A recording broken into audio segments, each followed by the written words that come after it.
You're listening to Breeze 93.9 FM.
Hagatmia, Guam. You're listening to The Link with Chris and Sabrina on Breeze 93.9.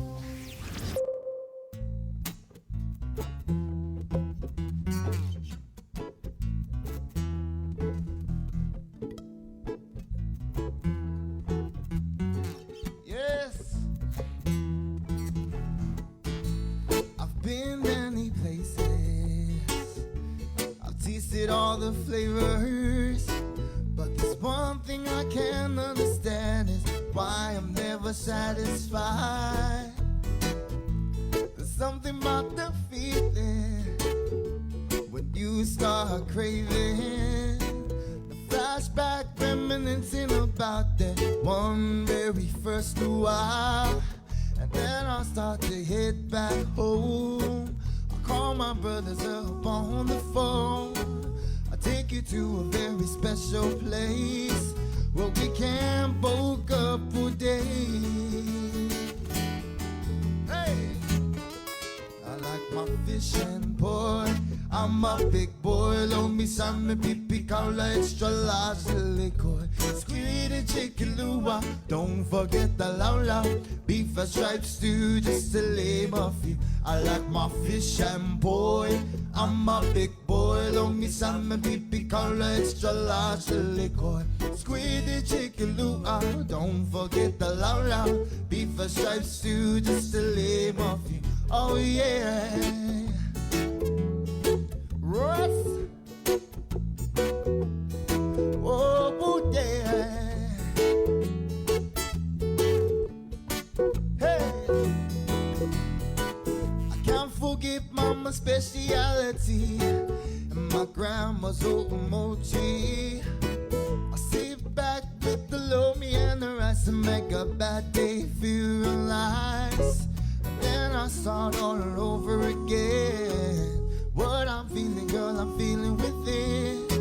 Cause there's no local boy that would agree that it's just a Hawaiian to me. Hey, I like my fish and boy, I'm a big boy, love me some pipi color extra large liquor.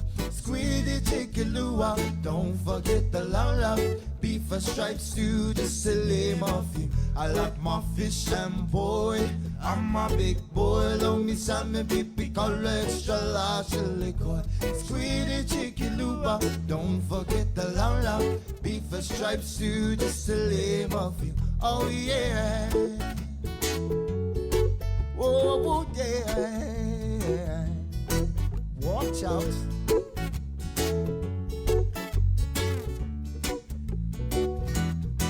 I like my fish and boy, I'm a big boy, love me some pipi color extra large liquor. Squid the chicken luau, don't forget the lau beef and stripes stew, just to name a few. I like my fish and boy, said I'm a big boy, love me some pipi color extra large liquor. Squid the chicken luau, don't forget the lau beef and stripes stew, just to name a few. Oh yeah. Oh yeah. Alright, yeah. Rhythm.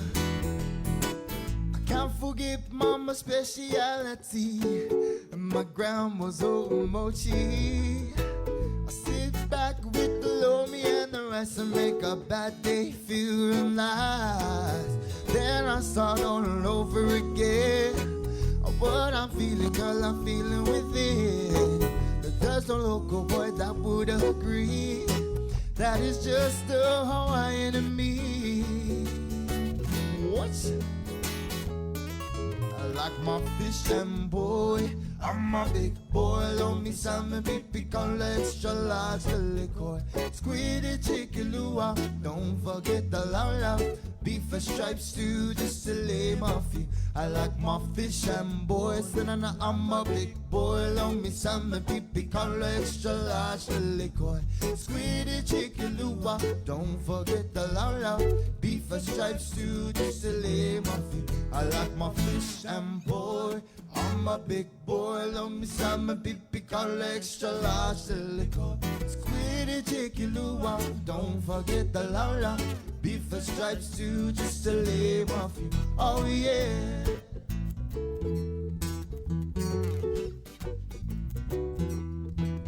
Oh yeah. Hey.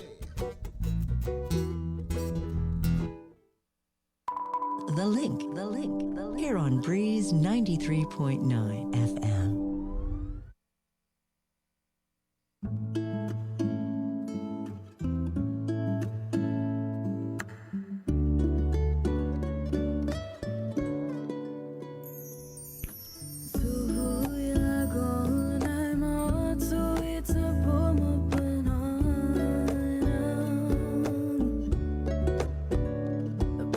Chico y labios sus labios en el bainenga.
Ombrandzelten meg, et zu ite saluda, antes diu hum niga, Radzaudzan malak estrezas, durante todo em memu,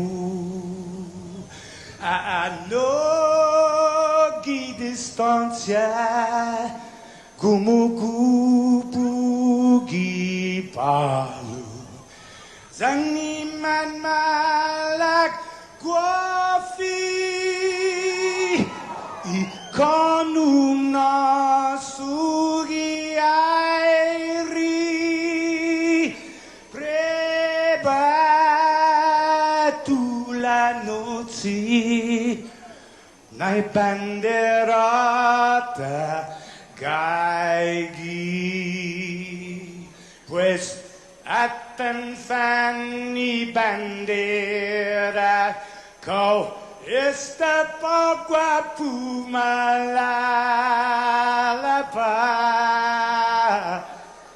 giluk tanu man libri, sentamiti man ko badi.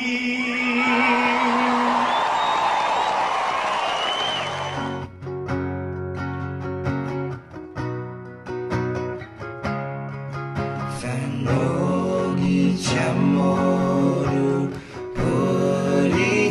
politanota kantai matunonya gitoru iluga Paraiona Parai gloria a big is la selva Paraiona, Parai gloria, abiba isla selva. Toru I tempo I paz, paraíta, zangin I langit na bendition.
Headed down south to the land of the pine, thumbing my way into North Carolina, staring down the road and pray to God I see headlights. I made it down the coast in 17 hours, picking me a bouquet of dogwood flowers. I'm hoping for Raleigh I could see my baby tonight. So rock me, mama, like a wagon wheel. Rock me, mama, any way you feel. Hey, mama, rock me. Rock me, mama, like the wind and the rain. Rock me, mama, like a southbound train. Hey, mama, rock me.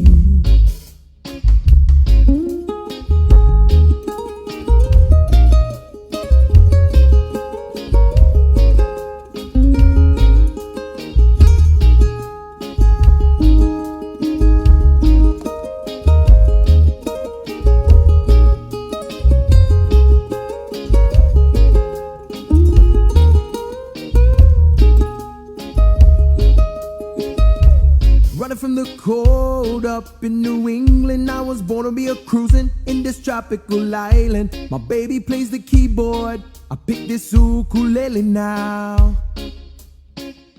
North Country winter keeps it getting me down. Lost my money playing poker and I had to leave town. I ain't turning back to living that old life no more. So rock me, mama, like a wagon wheel. Rock me, mama, any way you feel. Hey, mama, rock me. Rock me, mama, like the wind and the rain. Rock me, mama, like a southbound train. Hey, mama, rock me.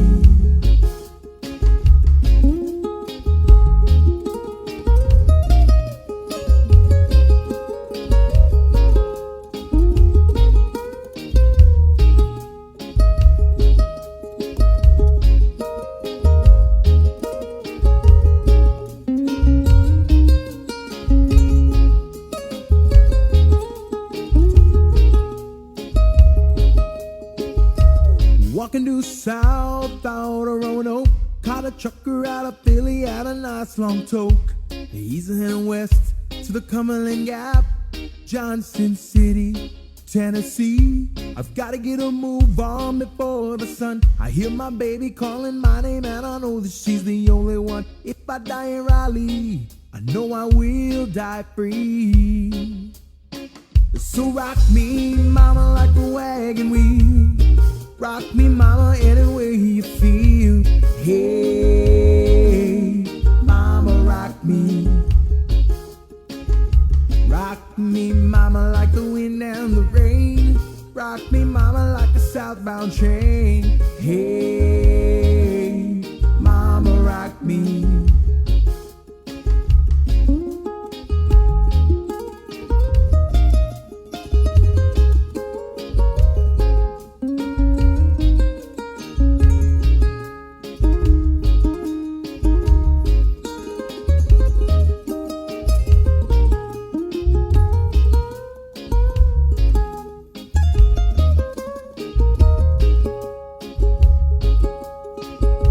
Rock me, mama, like a wagon wheel.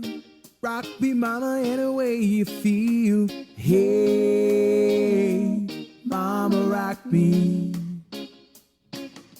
Rock me, mama, like the wind and the rain. Rock me, mama, like a southbound train. Hey, mama, rock me.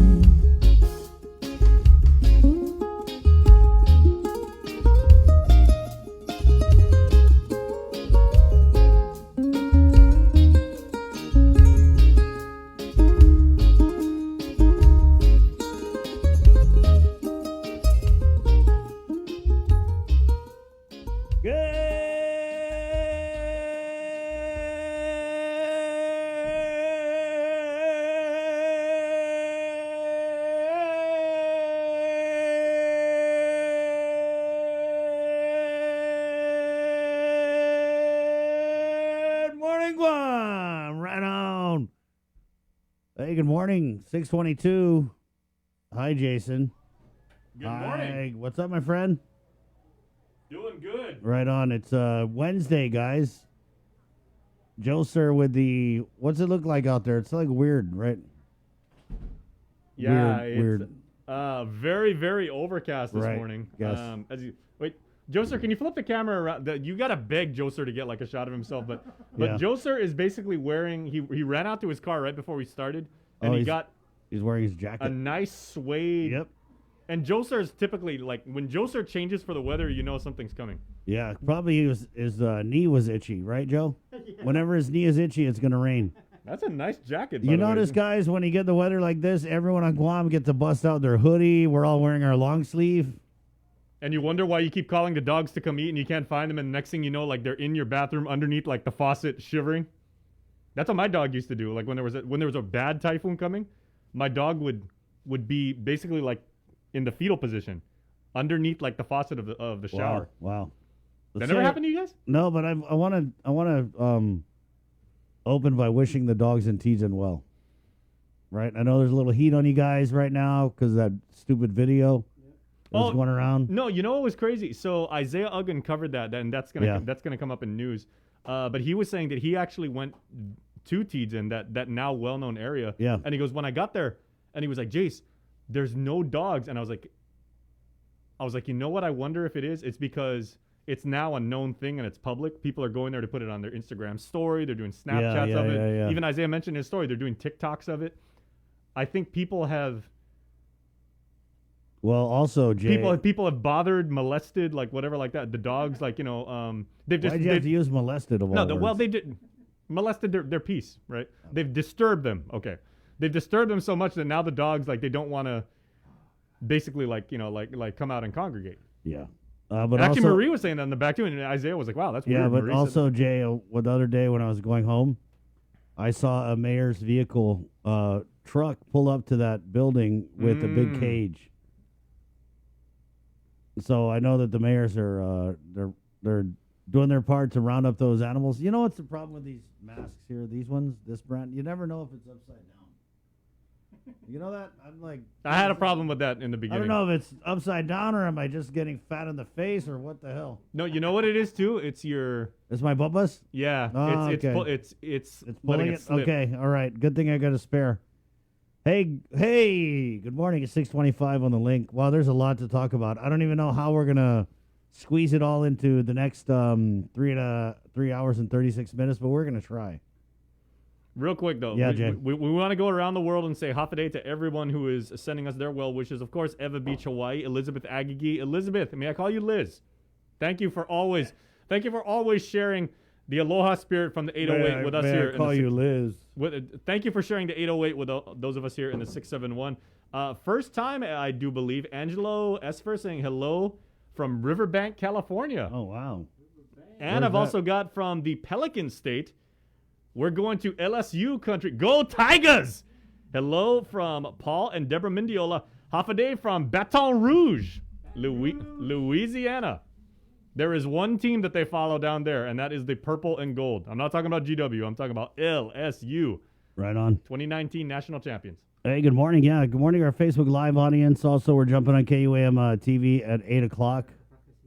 Roberto Fracassini, good morning, sir. And he's not going running this morning. He's not, well, because it's raining. Yeah, so Signore Fracassini, he said he's going swimming. So Oh, have a nice. swim. Oh, don't go swimming. You might get wet.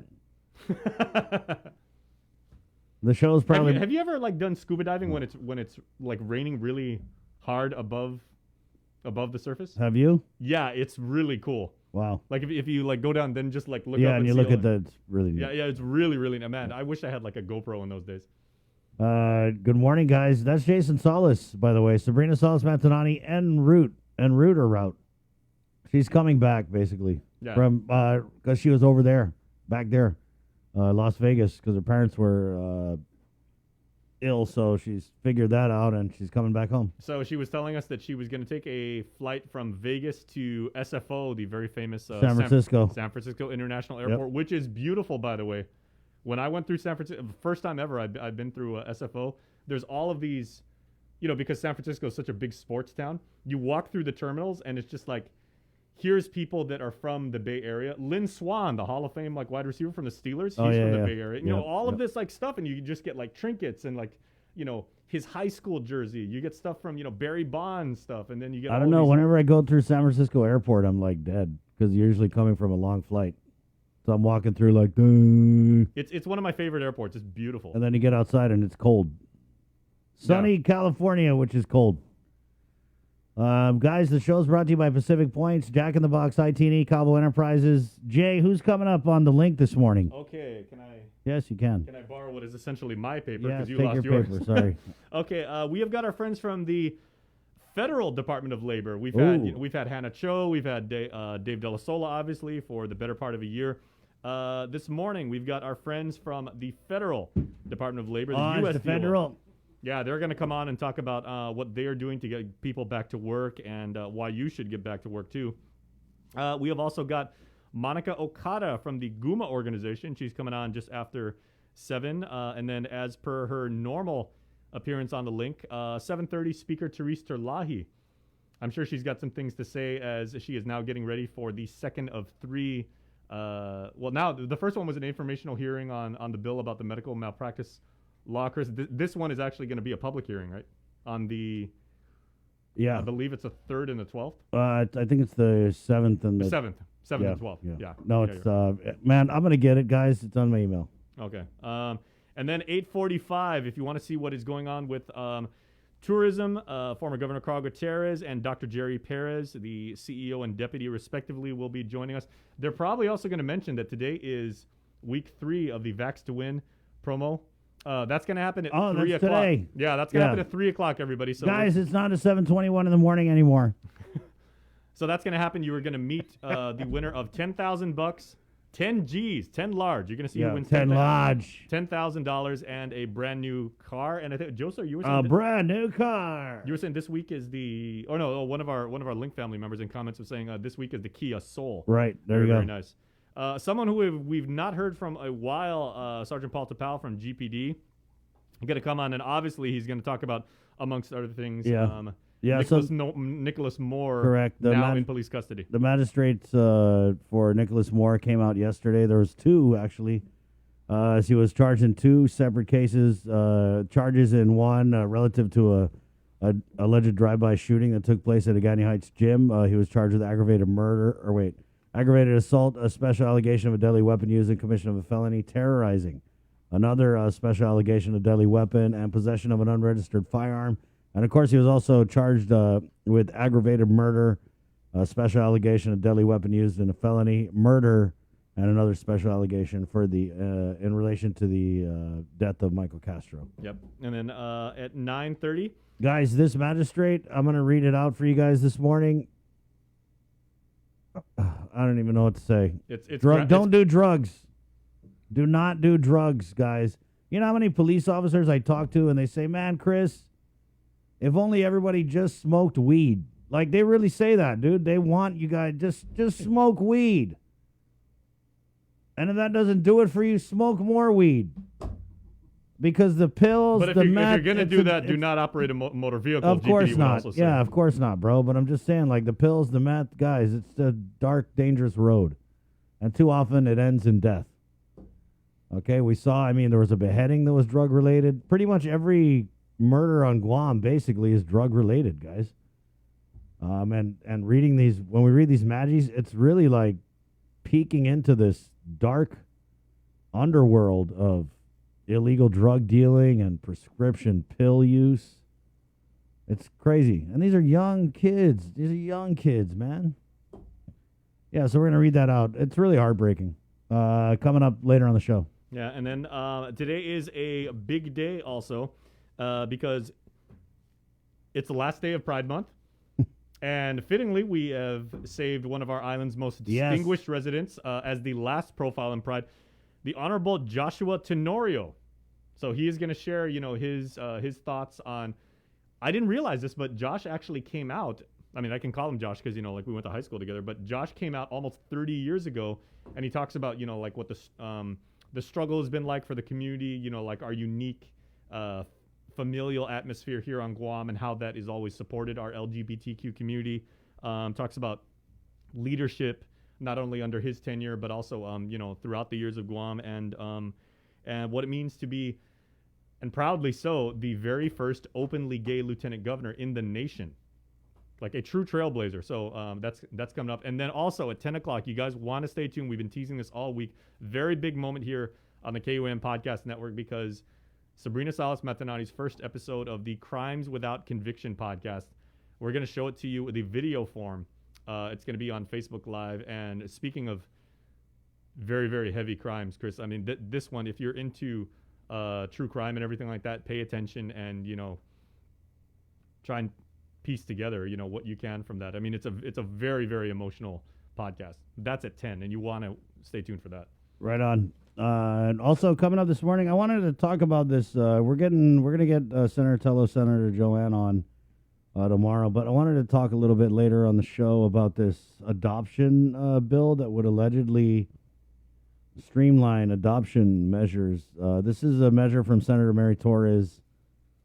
And I mean, just outside looking in, it kind of looks like one of these special interest bills, because I know there was an off-island adoption company that I think they had testified at the public hearing, and we'd also done a story on them. And it's always kind of fishy when you have an off-island company all of a sudden pop out, and they're making the rounds in the media, and then next thing you know, there's a bill that deals specifically with an issue this off-island company does business with. And adoptions, I mean, this is a very interesting bill. The opposition to it is more interesting, so we're going to talk about that. Hopefully we'll have time for it. If not, we'll do it tomorrow when we get the senators on. 6:34. And they were really debating that. Well, of course, there because was some hot and heavy debate on session floor yesterday between Senator Tello Taidegui and Senator Mary Torres. Correct, yes. And there's no love lost between these two. There was also a press release put out by the Republican Party of Guam, but we don't know if it's accurate because, those Republicans, they put out a press release and then the next day they're like, oh, no, someone hacked, our own people hacked our account and put out a press release and we take it back. So I don't even want to read the press release to you guys because I don't know if it was like a real one or is it fake? Is it from the real Republican Party or is it just from Mary Torres' backers? I don't know. We'll sort it out coming up on the show. But, I mean, adoption, what I don't understand is why are we trying to streamline and fast track giving away kids? I mean, we're talking about children.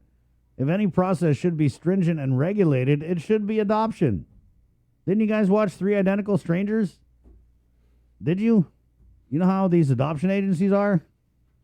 And I know public health, or at least one of the deputies of public health opposed this measure, and that was the whole debate, was that they said, hey, we need to have rules and regs in place for these adoption agencies, especially ones that come from off-island, because, these adoption agencies that come from off-island, it's not necessarily about putting kids where kids need to go. It's about money, all right? Because they get a business license. When they come here, and it's a business. So with human trafficking and sexual trafficking of children, a worldwide problem, I think it behooves us to really make sure that all the safeguards are in place for the children. And just because some off-island adoption company comes here and says, oh, wow, you guys got a lot of kids that we could fast-track that, give me money, doesn't mean that it's the right thing to do. So anyway, we'll continue on that tomorrow. It's going to be good. And maybe we'll get into this Republican Party of Guam press release. This one was not rescinded not yet, though. 20 minutes later. I don't know if I should read it to you guys now. Wait, was that the one we're referencing? Was that from the Republicans? Yeah. Like a few months ago? Yeah, right. It was a GOP one. Yeah. And there was that whole thing, remember, because they had put, it was, Tello had come out, and there was a thing where they put Shelley Gibson. She's now like the national committee woman for the party, and there was just a bunch of concerns there about, because it does seem like the Republican Party of Guam, they don't really like Senator Joanne Brown and Senator Tello Taidegui. And then in the days following, it's... I mean, because if you look at the orchestration of it, you have Senator Joanne and Senator Tello coming out and debating this bill, which is from Mary Torres. And then that same day, you get a release from the Republican Party saying, oh, no, the Republicans support the measure, when they clearly do not, or at least not all of them. And then, as I recall, in the next few days after that, Minority Leader Jim Moylan was ousted. and then Or Chris replaced, Chris yeah, Duenas was, yeah, you know, yeah. however. So you there's wanna all frame it. kinds of stuff going on with the Republicans, and that's why they're probably not going to win the next gubernatorial election. Because they're just too much. They got the Democrat disease. It's too much infighting. They caught it. You should have wore your mask around the Democrats. Oh, man. It's going to be that kind of morning, guys. I'm enjoying my coffee. Hey, right on, guys. You've had a couple cups at this No, point. this I is would my think. first one. It's good. I got some of this creamed honey from Hoffaday Honey in here. Wow. A little bit of Creamed honey? Really? Yeah, I don't know why it's creamed. No, that sounds very interesting. Yeah. Oh, and John Fernandez is coming on this morning. Oh, okay. Yes, thank you, John. What time is Appreciate it. Same time, 8:20 Eight. something. Yeah. Yeah, thanks. Dude, he always comes on at 8:20 something. Ladies and gentlemen, we got to share like a little behind the scenes BTS view and everything. Trying to line up and produce this show with like Chris in the helm Sorry, is what we bro, call sorry. controlled chaos. Yeah, I know. That's putting it nicely. No, it's not controlled chaos. It's rapidly evolving, Jay. Yeah, so that's and then we're getting, of course, like Jay said, former Governor Carl. Can we shoot him a reminder text because he said, "Oh, can you just remind me, boy?" Oh, okay. Right. 6:38. You want to do the news? Yeah. Let's go ahead and do the news, guys. Yeah, because we got the feds coming in. Oh just a few man, minutes. Uncle Sam's on the way. Guys, got to be on time for Uncle Sam. No more Standard Time. Yeah. All right, here we go. Let's get right into it, everybody. Yes, with the very latest from the KUAM News team, the one and only Jason Solis. Good morning, Jason. Good morning. Following yesterday's tragic 140th COVID-related fatality and the subsequently alarming jump in the CAR score to 1.2, that metric has dipped to 0.7 today after 4 new cases were confirmed out of 220 samples on Monday. 2 people are hospitalized, one at GMH and one at Naval Hospital. 95,100 eligible Island residents are fully vaccinated against the virus. Once again, today's COVID area score, the popular CAR score, sitting at 0.7 after being 1.2 yesterday. Let's go back to the newsroom now. Adriana Cotero has your link update. This news update is brought to you by Pacific Points. Do more, get more. Hoffaday, good morning, everyone. I'm Adriana Cotero with your headlines here on The Link. The latest on 23-year-old murder defendant Nicholas Moore, who appeared before Magistrate Judge Jonathan Kwan Tuesday afternoon. Bail was set at $1 million cash. Tyler Mazzani has more from Superior Court. 2 separate cases, 1 major connection. Drugs. Appearing before Magistrates Judge Jonathan Kwan, Nicholas Wayne Moore was read the charges filed against him for 2 separate cases. For the murder of Michael Castro, court documents state that during the course of GPD's investigation, it was learned that Moore and Castro were associated with each other through the use of illegal drugs and prescription pills, and that the 2 were involved in a recent falling out. It's alleged the 2 also had a mutual female acquaintance, an agreement in which she would perform sexual acts on Castro in exchange for money. Court documents describe an incident where Castro initially paid her, but then allegedly stole the money from her after the fact. When Moore found out on October 29th, he allegedly told a SOI, or source of information, that he was going to, quote, take care of Michael. On November 6th, Moore allegedly told an SOI that he murdered Michael with a combat knife. He further asked the SOI to erase surveillance footage at Unitech, the company owned and operated by his father, Leroy Moore. But the SOI declined. Moore also allegedly told the SOI that the body was in a barrel. On November 12th, police seized surveillance equipment from Unitech's office, but it was determined the system had been tampered with. When police questioned Leroy Moore, he told detectives that his son was the only employee who had access and control of the system. Blood samples, a gun, and the combat knife were all confiscated by detectives. Court documents state that Nicholas Moore admitted to knowing Michael Castro and having past dealings with him involving the sale and use of illegal drugs. He was charged with aggravated murder as a first-degree felony with special allegation for use of a deadly weapon in commission of a felony, and murder as a first-degree felony with special allegation for use of a deadly weapon in commission of a felony. His bail was set for $1 million and was ordered to not speak to witnesses, his father, and Unitech employees about the case. Separately, bail was set at $100,000 for a drive-by shooting that occurred in Agania Heights the night of October 15th. Multiple witnesses and an SOI confirmed that Moore was the shooter. Court documents included text messages about what transpired and even a direct message or DM from Moore's mother to the confidential SOI demanding the truth about what happened.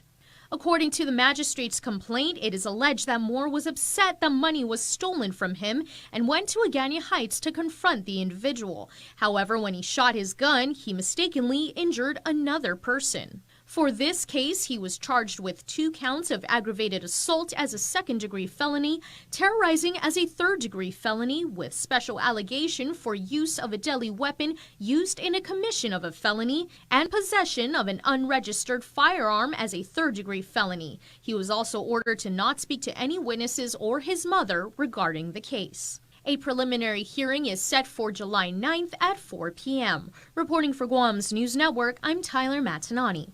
A widely circulated video on social media of more than 50 stray dogs gathered in Tizon prompted the Mayor's Council of Guam to come up with a plan to address the issue. KUAM's Isaiah Uggan has this report. This video right here has made its way to Instagram, Facebook, Twitter, and even TikTok posts displaying 40 to 50 dogs somewhat healthy gathered in a yard of abandoned housing units in Tizon. PD Mayor and Mayor's Council President Jesse Alex said that he is concerned for the safety of village constituents. He shared that Barrigada Mayor June Bloss and Stray Animal Roundup Committee Chair Rudy Paco, who is also the Mamong Toto Mighty Mayor, is developing a plan to address the problem. We're really working to see what we can do to take care of the dogs in that area, specifically in the Tizon area. I can't tell you what our plan is at the moment because we have not yet confirmed them, but we will be doing something. With residents walking, jogging, running, and riding bikes in the area, Mayor Alex says that constituent safety is the first priority. We'll certainly look at the things that we're able to do by law and take care of it. And we just don't want anyone to get hurt. We know that dogs, of course, we're not saying, and like you mentioned, they probably are not as vicious as some might think, but not everybody knows that. And every situation is different.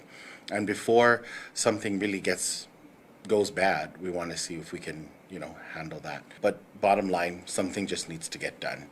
And the safety of our residents is paramount. Although the plan was not detailed, Alex shared that it should come into effect as early as Friday. Meanwhile, the Stray Animal Roundup program was put on hold due to Guam Animals in Need or GAIN shelter being at full capacity.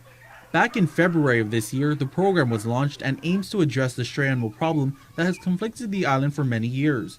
The stray animal population is around 40,000 dogs, not including cats, according to Alec. We reached out to Guam International Airport Authority spokesperson Rolenda Fa'asua Malie, who said that the stray dogs shown in the viral video do not affect their operations. But she said that the video is concerning and that they are working closely with the Department of Agriculture to ensure the dogs do not intercede the airport's functions. Reporting for Guam's News Network, Guahusi Isaiah Uggan. A bill to streamline the local adoption process and also allow licensed adoption agencies to place children into adoptive homes was heavily debated during Tuesday's legislative session. Senator Mary Torres' measure drew concerns from fellow Republicans Tello Taitigui and Joanne Brown. They questioned the new increased authority it would grant to adoption agencies. Here's an exchange between Taitigui and Torres over one of Taitigui's concerns. So my question is there anywhere in the proposed legislation that provides guidelines, standards, and regulations on adoption agencies first before surrendering any of our children to a private adoption agency? You have to go back to what I've been trying to emphasize.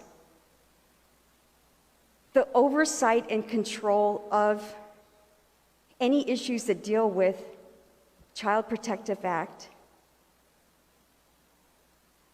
fall under the purview of Department of Public Health and Social Services, Child Protective Services. Adoptions occur all the time on Guam. They occur with agents that are attorneys. They occur with relatives who go between themselves. So it's bottom line is the laws are in place, public health has oversight, and that's what it is. Is there a specific law to how to set up an adoption agency? Not yet. But that's not to say that they're not set up lawfully and that they don't conform to all the Guam laws that deal with child safety and adoption procedures. However, several senators were still concerned about the lack of rules and regulations for the licensing of private adoption agencies. A motion was passed to temporarily set aside the bill until senators could get more clarification from the Department of Public Health regarding their position on the measure. A groundbreaking ceremony was held Tuesday on a repaving project for what is arguably the busiest stretch of Marine Corps Drive. The project involves about 1.5 miles of roadway from the intersection of Governor Carlos G. Camacho Street to Airport Road.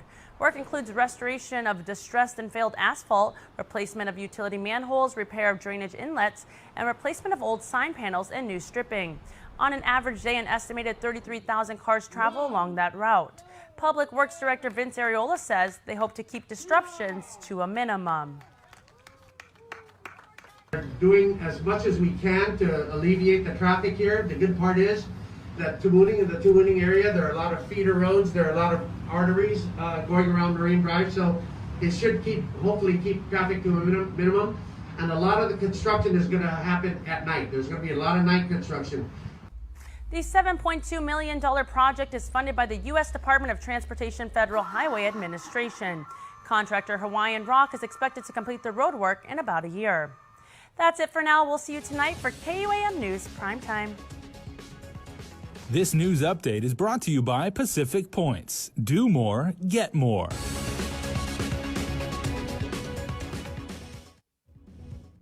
And as always, everybody, check out all the Guam News headlines 24/7 at KUAM.com or any of our social media profiles. And join the conversation. Let us know what you think about the current events happening right here at home. And please stay tuned, because when the breeze comes back, we are talking to our friends from the U.S. Department of Labor about new programs that you can avail of. Stay tuned, because there's good stuff coming up right after this. Do you feel like you're missing out on something? Make life more rewarding with Pacific Points. Earn and redeem points for bill rebates and free load at IT&E, discounts on fuel at Shell, vouchers at Foodies, and United Mileage Plus miles. You can even pay with Pacific Points at IT&E, Shell, and Foodies. Pacific Points. Do more, get more. KUAM's multi-platform morning show, The Link, just got a little more delicious with Feed Me Fridays. Chris, Sabrina, Jason, and the rest of the morning crew will take some time each Friday to talk food, taste food, and bring you all the latest and greatest in food from King's Restaurants and Ruby Tuesday Guam, old faves, new hits, and everything on the menu in between. It's Feed Me Fridays on The Link.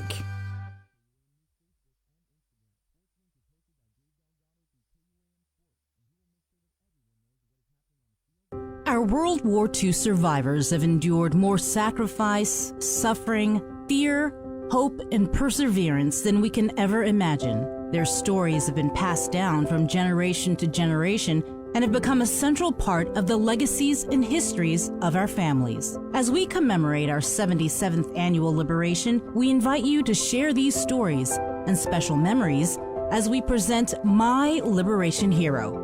During the month of July, KUAM will feature these tributes on KUAM News as well as on our digital platforms. We ask that you start your video or written submissions with the phrase, My Liberation Hero is. And please submit pictures of your heroes if you have them. Send your emails to liberation@kuam.com. And let's give everyone a chance to reflect and remember these special times and people in our history. Happy 77th Liberation Day, Guam. Brought to you by Coast 360 Federal Credit Union, Ordot Dental Clinic, and Vince Jewelers. Family platter of fried chicken? Check. Tray of red rice? Check. Birthday cake? Check. 1 case of water? Check. 12-pack of beer? Check. 2 cases of Pepsi? Check. When you have a long checklist but are short on time, we got you. Get it delivered by us. Order on the app or website at uno-go.com. Guam on demand. Shoot, I forgot the paper product. Oh wait, UnoGo has that too. June makes the best malasadas in Hawaii. A fact not lost on Daryl, whose brother Byron is cooking the onaga he caught at a secret fishing spot with his girlfriend Malia, who used to work for the Shave Ice Guy, whose second cousin Vince drives the school bus ridden by Calais, whose auntie makes the best malasadas in Hawaii. Everything here is connected, and with the new First Hawaiian Bank mobile app, you can stay just as connected to your finances, and it all starts with yes.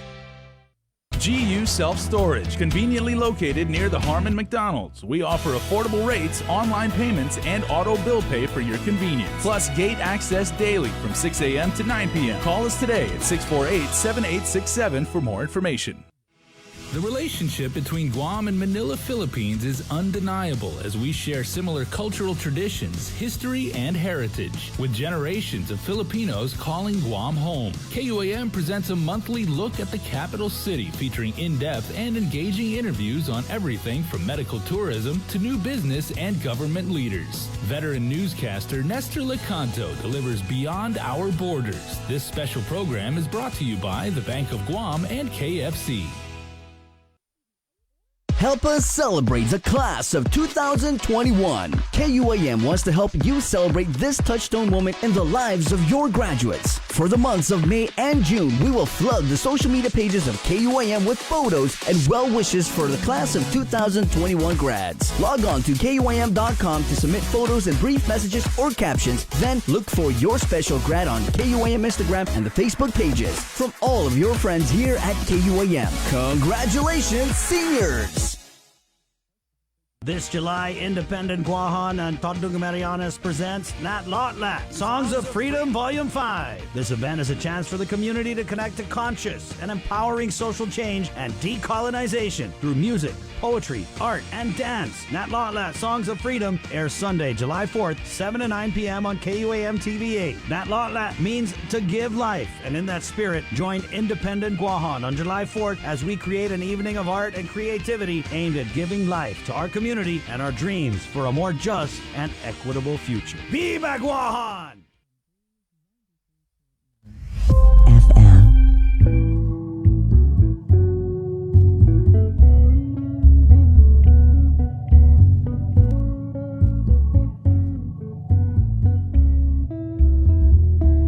What would I do without you in my life by my side? I would go crazy. I can't do anything. I would go insane without you. Have I ever told you, girl, that I love you? No need to worry with me. 'Cause I can see myself, girl, without you. I just don't have it in me. You probably already know, girl, how I feel for you. You can see it in me.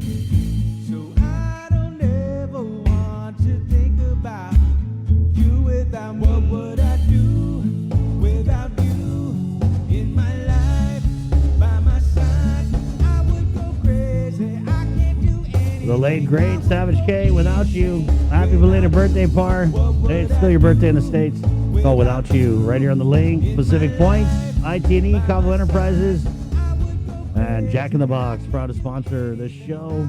And let's head into the Zoom room where we're going all the way to New Jersey, where we have the Deputy Director of the United States Department of Labor, The Women's Bureau. Women's Bureau. Oh, you just got promoted. Yeah, you gave me a serious promotion. I know. Well, hopefully you get that bump in your next paycheck. So Ana Lilia Mejia. Yes, thank you for having me, Chris. Right on. Thanks for being here. And we brought you on because, we get a lot of these emails from the feds, and sometimes marked as spam. But this one we kind of flagged because we saw that there was funding availability for the territories, and this is relative to the FAIR grant, which is grants to better inform women about.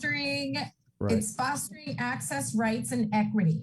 So it's FAIR, F-A-R-E, and F-A-R-E, and this is basically to inform women about labor rights and benefits. And I kind of wanted to start for the need for these grants. We're kind of talking in between about COVID and the pandemic's impact on women specifically and women workers. So we want to start there. Yeah, for sure. So again, thank you to you and your listeners. So we know that the pandemic had a serious impact on working families across the board. With closures, we had folks lose employment, we had school closures, childcare center closures, which made it harder for workers to actually be able to engage in the workforce. We know that women are more significantly impacted by the economic effects of COVID, particularly women with school-age young children.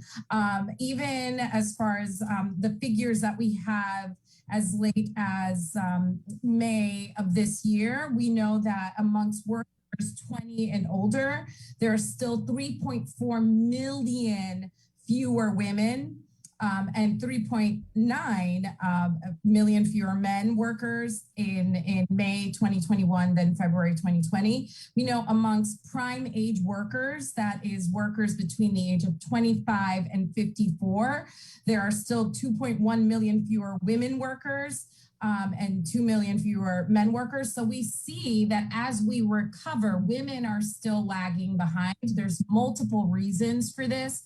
Even as some schools and childcare centers reopen, they're not opening at this level pre-pandemic. So we have curtailment of hours or different less days. And so, you know, working women are impacted. So at the DOL, specifically the Women's Bureau, we put together this grant program where states and territories are eligible to receive funding that is supposed to focus on ensuring women have access to the information they need to regain their economic footing. Yeah, you mentioned childcare, and I know that there was something that came out with the pandemic unemployment assistance recent guidance that childcare was no longer covered by the PUA. So there's one thing I wanted to go into this. So it's a $1.5 million funding opportunity to develop partnerships with community-based organizations and other nonprofits to conduct outreach. Lord knows we have plenty of those on Guam. So do we want to kind of talk about what role these nonprofits and community-based organizations would play if they got a grant? So applicants are eligible to apply for anywhere between $250,000 and $350,000. The intention is to have this be in partnership with government, local governments, or better yet, state and territorial governments and community partners. We know community partners understand the community. They have reach, they're trusted sources of information. And so what we wanted to create was a system in which we can make sure that those that are valued and trusted within our communities have access to the resources to expand information on what unemployment benefits are available, what retraining benefits are available, how can you access, for example, emergency paid leave funding if you're a small business owner. So the idea is, how do we connect people to the critical information they need through this moment in order to ensure more equitable and complete economic recovery?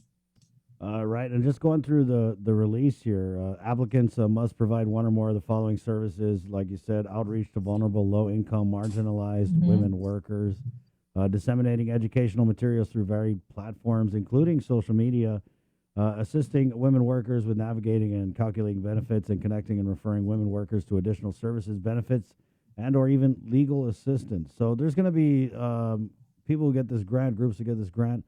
There's going to be a certain amount of marketing, if you will, right, to kind of get the messaging out. Yeah, I mean, we have to use all the means available to us to ensure that folks get the information. You know, on a daily basis, you're running from either, dropping off the kids, going to work, and maybe helping mom and dad.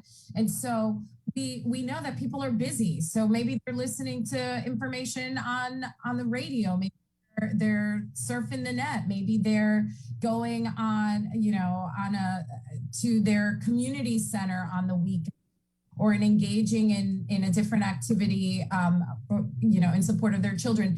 There's many touch points with our community that people can receive information. And again, our intention is just getting the right information to people at this critical moment. And we know that you have to touch people in multiple places in order to make sure that the info gets to where it needs to be. Right. Can we touch a little bit on the application period? How long do community-based orgs and nonprofits have to get in the applications? And then when will the award notifications go out?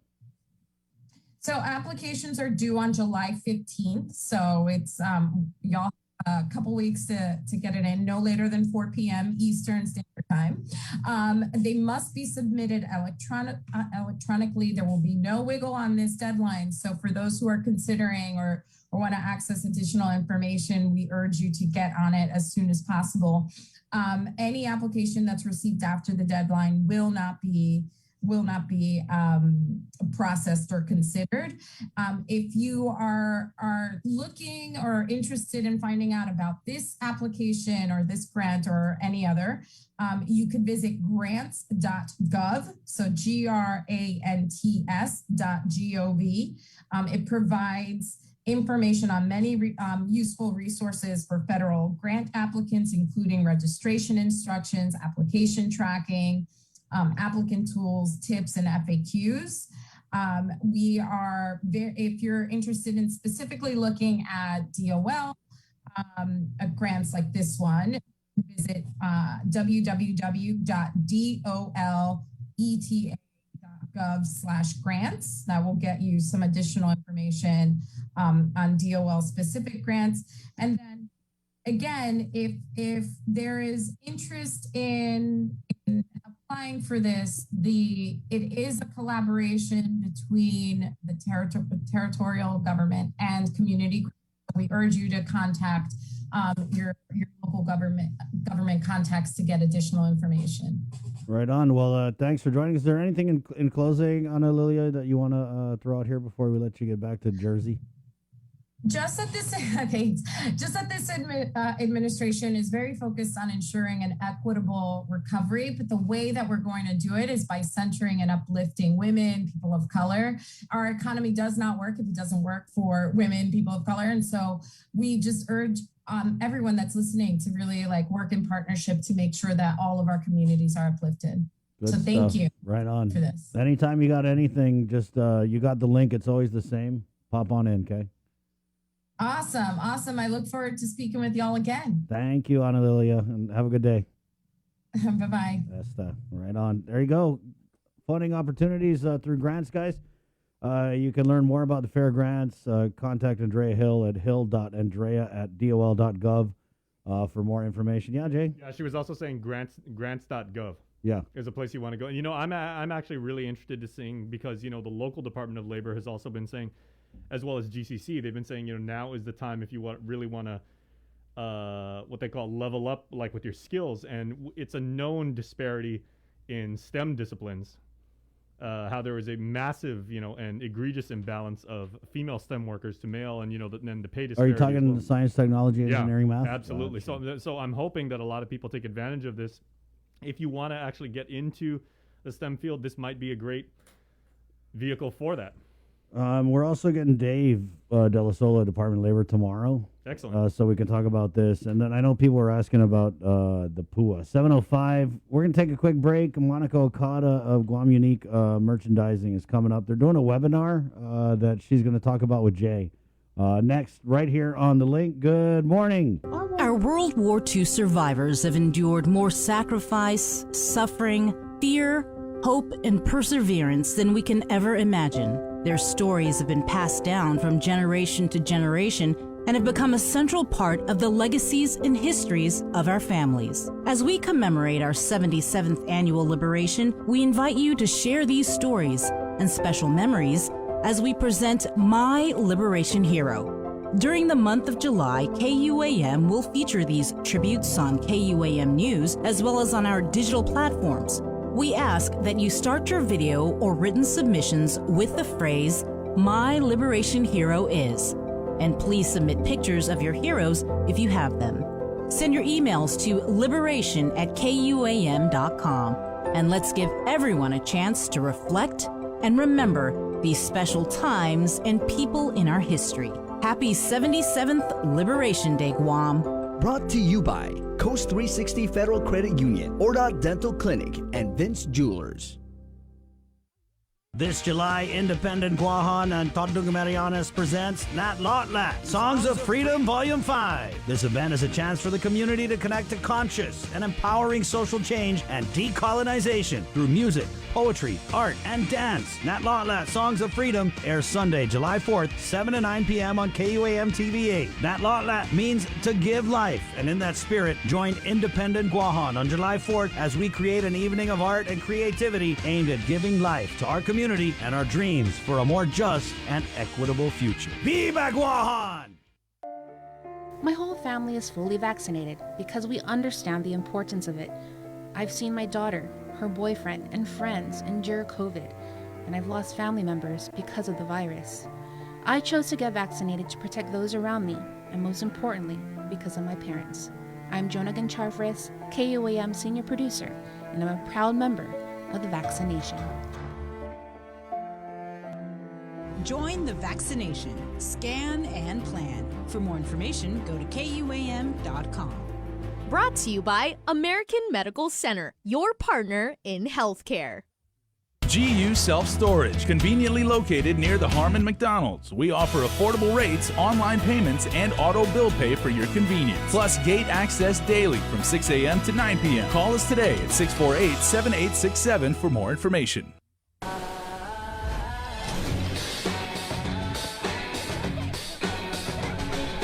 Make sure you're connected. The writing's on the wall. 'Cause if your mind's neglected, stumble you might fall. Connection is a human necessity, one we need today more than ever. And with the new First Hawaiian Bank mobile app, you can stay just as connected to your finances. And it all starts with yes. Uno Go, delivering meals from your favorite restaurants and more, including delivering sodas and adult beverages from the Bottle Shack. Visit uno-go.com or download the app today. Also follow them on Instagram and Facebook. Do you feel like you're missing out on something? Make life more rewarding with Pacific Points.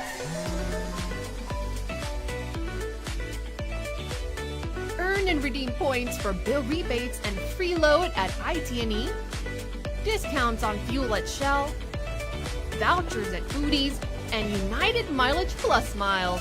You can even pay with Pacific Points at IT&E, Shell, and Foodies. Pacific Points. Do more, get more. KUAM News, in partnership with the Guam Visitors Bureau, brings you the Guam Safe and WTTC Safe Travel Certified Program Showcase. Look out for this powerful symbol for visitors, island residents, and industry workers alike, as it represents establishments with a consistent global commitment to safety practices. Stamped with approval by the Guam Visitors Bureau and the World Travel Tourism Council. Every Monday on KUAM News will feature a different local business who's taken the Safe Guam and Safe Travels pledge to maintain health and safety standards to get Guam back on track. Log on to visitguam.com to see how your business can receive the designation, what businesses in our community are Guam Safe certified, and have the WTTC Safe Travel certified.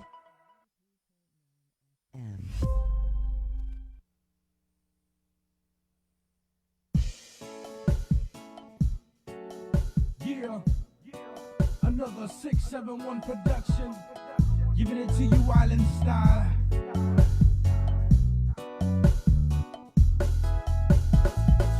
Type of woman always right for me. All right, everybody, welcome back to a midweek edition of The Link here. Skies outside, a little gloomy, but you know what? There is always sunshine on the internet, and it is this huge virtual and literal marketplace that if you know what you're doing, you can actually conduct a lot of really good business. And you know, Chris, there are many, many acronyms we have here on Guam, but I want to say my favorite and probably one of the best that I've seen come around in a really long time is GUMA, which stands for Guam Unique Merchandise and Art. And from that very fine organization, we have Auntie Monica Guzman. Half a day, Auntie Monica. Good to see you. Buenas, Jason, Chris. Good morning. Half a day. And half a day to you, too. Sorry about the weather today. I wish we were meeting on more sunny conditions and everything. But, you know, island weather, it's going to clear up probably in like 20 minutes. Yep. Yeah, but to make sure that people, regardless of the weather, have a wonderful venue and information that can be passed, you are actually hosting a webinar that focuses on marketing and e-commerce and knowing how to use, digital technologies, even though, we're still in recovery, some might say, or a rebuilding era, you can actually conduct business if you are a merchant and reach out to essentially the entire world if you do so online. And that's the topic you'll be focusing, correct? Yes, actually, we were fortunate enough to get a grant from CAHA during the pandemic. And, the whole idea was to do a webinar. And it's been a real learning experience for us here at GUMA also, because you're right, Jason, if you know what you're doing, the world can open to you. And so, we put together a really good team. We have Coutura Innovations and Stone Studio that have taken the lead in planning and getting all of the panelists together. And Angel and Ken Paulino, they are with Coutura Innovations. I'm and big Dave fans of their work. McAfidlech. Yeah, they do really, really good stuff. They're actually one of our GUMA incubators, and so they were able to pull together Norman and Alyssa to host it. And Norman is also a GUMA graduate, and then we have Mama Shar, Blue Latitude, Misa, and Good to Go, who's really just exploded during the pandemic with his business, and then of course the Love Club.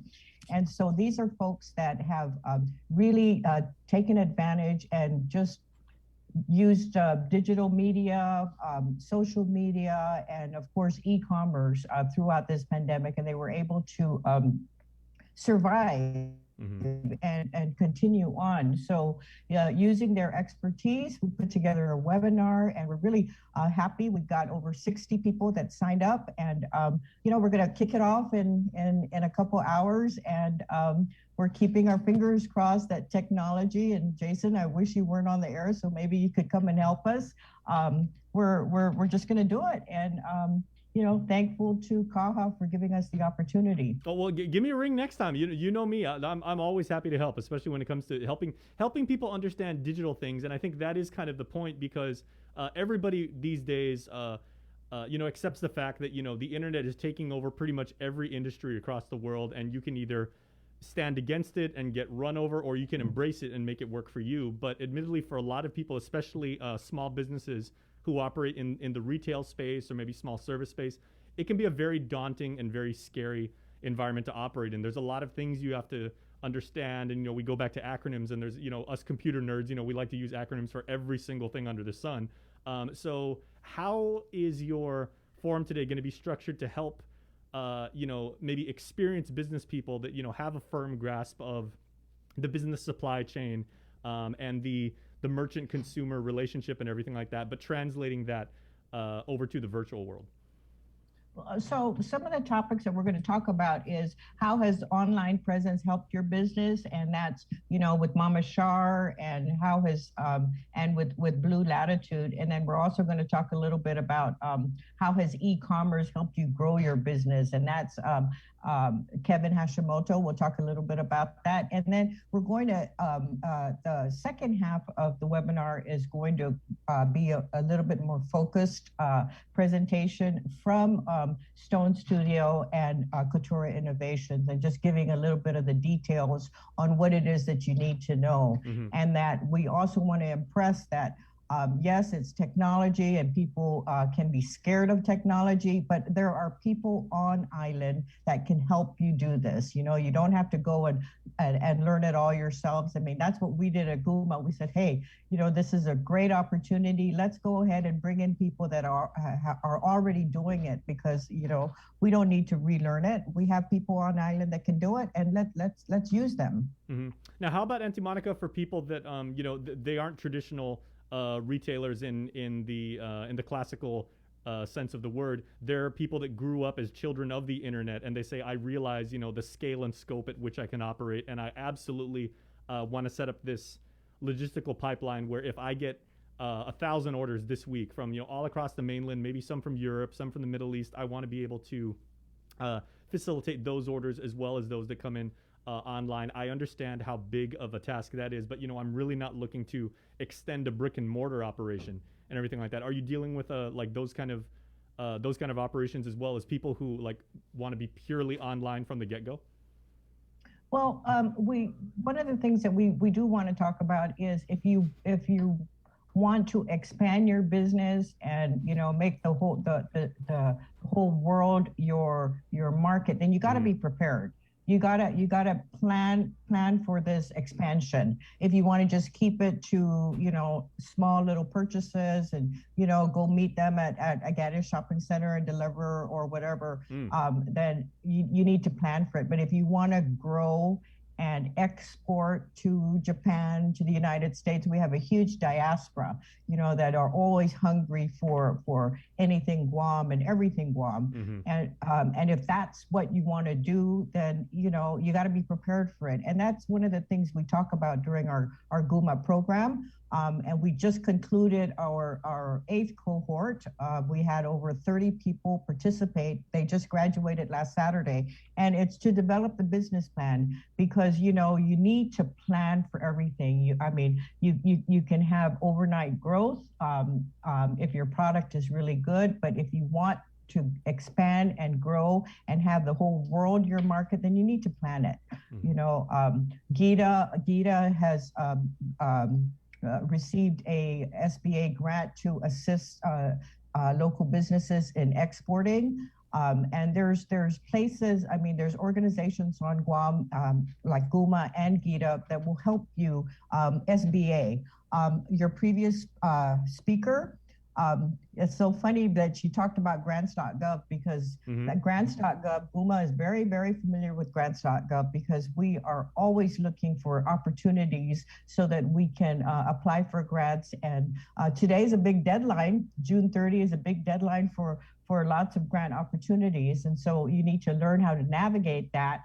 And I'm glad she brought it up because there's a few organizations on Guam that are always on grants.gov looking for funding opportunities, and GUMA is one of them. We were just on grants.gov yesterday because we're going to submit another grant, and we got to make sure that all of our technology and that whole stuff is up to date, with your SAM and your DUNS number, and it's a whole another world in the grant opportunity realm. But for today, we're going to talk a little bit about how get some really good tips and advice from people that are doing it already, and then also provide the opportunity if you want to expand. How do you do it? Who are some of the people on island that can provide you assistance and provide you the support?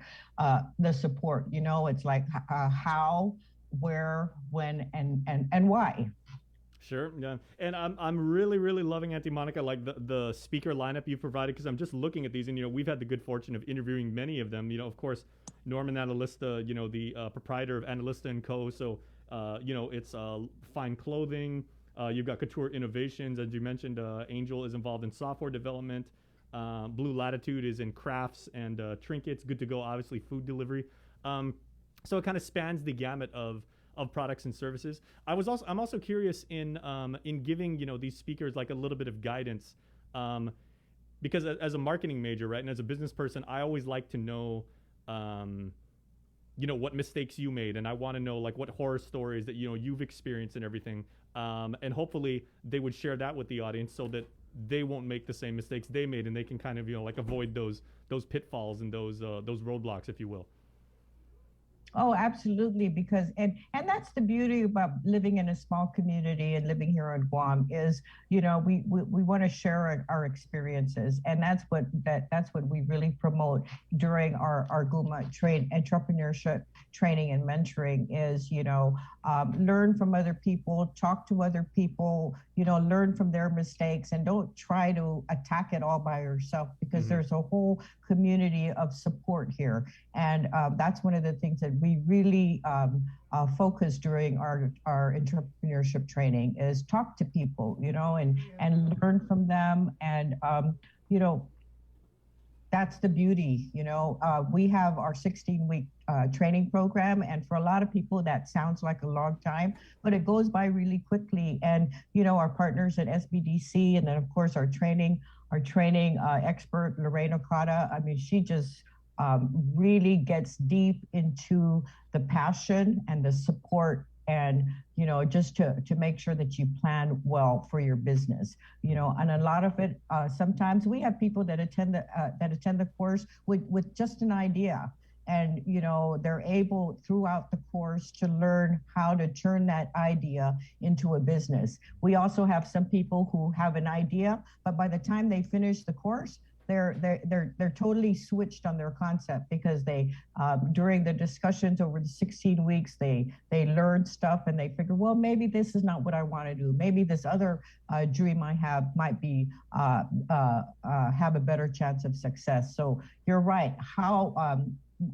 we have people that are very focused and the success of their business, but they also want to share. And we're going to see some of that today. Mm-hmm. Now, how about on the topic of like managing growth? Because what people absolutely have to understand is that when you're operating on the internet, I mean, you're pretty much drinking from the fire hose. You know, obviously it's a 24/7 environment.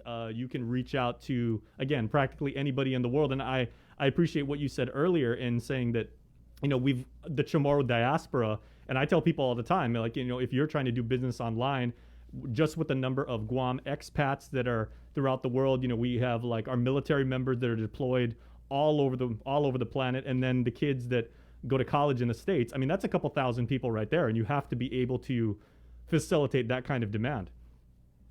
Oh, absolutely. And we have some success stories here in Guam. And we all know Crowns is really good at doing that. Oh, yeah. You know, I mean, they just started on Instagram, and they were at a speaker, it must have been about 4 or 5 years ago, on how they started on Instagram. And they just started really small. And as they were, I mean, they must have over 20,000 followers. I haven't looked recently on how many followers they have, but they're very... Yeah, those guys, and you know, so we have success stories here in Guam, and you know, we don't have to go off island to seek these experts, because we have these experts here on Guam, and they're willing to share their information. You know, they're learning the mistakes that they've done, and you know, like Couture Innovations, she went through a long process on just how to navigate the whole e-commerce world, you know, and so she learned, and she's going to talk a little bit about it. You know, what are the different formats, and how you can go, or as a business, how you can approach it. You know, so, you know, and we're really fortunate. And I just want to shout out to Kaha, because as far as the participants we have over 60, and a lot of the people that registered are not your normal, you know, artists and cultural producers. They're all new names and new faces, and we're just really excited that they signed up. And so we're looking for it. We're going to start, like I said, in about an hour and a half, and we're just excited, and we'll share any information that we have with you, Jason. We're going to record it, and we're going to share the recording afterwards. Everything is free, and we're going to put it on our website, and then of course send out the links at the conclusion of the webinar. Incredible. I was going to say it probably drives home the point, but I'm in. And I'm sold. Yeah. And I'm sure there's a lot of people watching this right now who feel exactly the same, and probably even more so. So are there any more spots if people would like to participate, sit in, learn, take notes? Or should they wait for the on-demand version? It's probably best to wait for the on-demand version. Okay. We closed registration yesterday, and we, you know, like I said, GUMA's not the expert at technology, but we brought in the people that can help us, and you know, we're learning from it too, because we realize that this whole digital world is, I mean, you can't do without it. All right. Right, well, Jason? Absolutely. And most small business people would agree that if you combine like a little bit of brain power, a lot of elbow grease, and a lot of heart, you're going to succeed. And it's right. And it's a testament to organizations like yours that are providing the information and the business lessons that are helping people do that. So, you know, congratulations to you and your team as well. Hey, thank you very much. And thank you for having us. And, you know, KUAM has always been a good supporter. Jason, Chris, thank you very much. And we'll talk to you soon. Absolutely. Yeah, we'd love to have you back on, and we'll maybe do some follow-up on how the session went. We can't wait when those links go up, because I know I'm going to be watching those. I'm going to be taking notes. All right. Hey, All right. thank you. All right, good luck. Best to you. And best to you, everybody. Stay tuned, because the link continues right after this. Stay tuned. You're watching KUAM. Breathe. This July, Independent Guahan and Tordunga Marianas presents Nat Lotlat, Songs of Freedom Volume 5. This event is a chance for the community to connect to conscious and empowering social change and decolonization through music, poetry, art, and dance. Nat Lotlat, Songs of Freedom airs Sunday, July 4th, 7 to 9 p.m. on KUAM TV8. Nat Lotlat means to give life, and in that spirit, join Independent Guahan on July 4th as we create an evening of art and creativity aimed at giving life to our community and our dreams for a more just and equitable future. Viva Guahan! Uno Mixed. We're mixing it up on the last Thursday of every month with a look at lifestyle, entertainment, food, and so much more on the stations, networks, and digital platforms of KUAM Communications. Uno Mixed is presented to you by Docomo Pacific, Better Together, and Pepsi. KUAM's multi-platform morning show, The Link, just got a little more delicious with Feed Me Fridays. Chris, Sabrina, Jason, and the rest of the morning crew will take some time each Friday to talk food, taste food, and bring you all the latest and greatest in food from King's Restaurants and Ruby Tuesday Guam, old faves, new hits, and everything on the menu in between. It's Feed Me Fridays on The Link. Do you feel like you're missing out on something? Make life more rewarding with Pacific Points.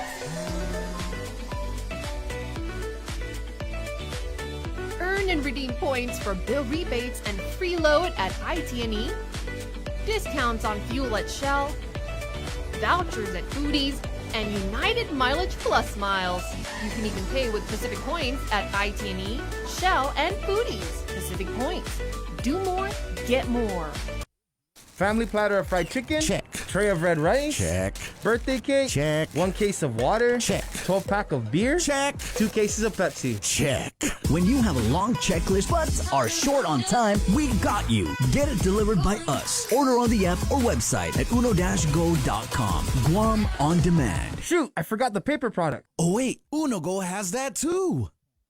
June makes the best malasadas in Hawaii, a fact not lost on Darrow, whose brother Byron is cooking the onaga he caught at his secret fishing spot with his girlfriend Malia, who used to work for the Shave Ice Guy, whose second cousin Vince drives the school bus ridden by Calais, whose auntie makes the best malasadas in Hawaii.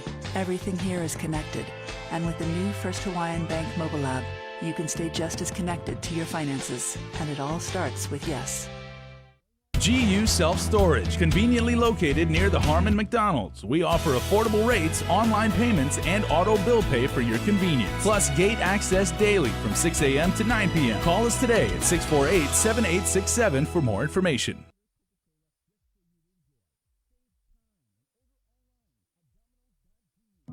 As a reporter, I often ask people what compelled them to get the COVID-19 vaccine. For me, someone who's lived through coronavirus, I can't help but fear the idea of possibly infecting others, unknowingly passing it along to someone with a lesser immune system, someone's mother, father, grandparent, or someone who wouldn't be as blessed to suffer only minor symptoms. When I contracted COVID, that is what weighed most on my heart and mind, and that's why I did everything in my power to prevent this from happening, by following public health protocols.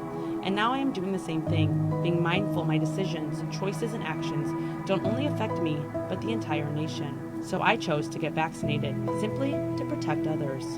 My name is Adriana Cotero. I'm a KUAM News reporter and anchor, and a proud member of the Vaccine Nation.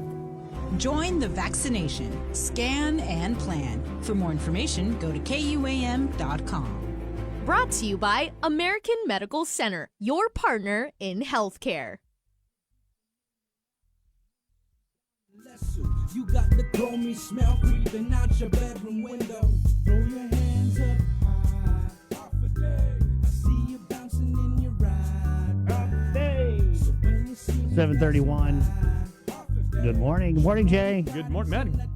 good interviews today. Two for two. So we Way had to one go. opportunities for women looking to get back into the workforce. With the U.S. Department of Labor. Yeah, to really ramp up their skill set, Yep. get ready to get back. All my nonprofits, community orgs, there's $1.5 million in USDL funding to conduct outreaches for women workers and workers of color.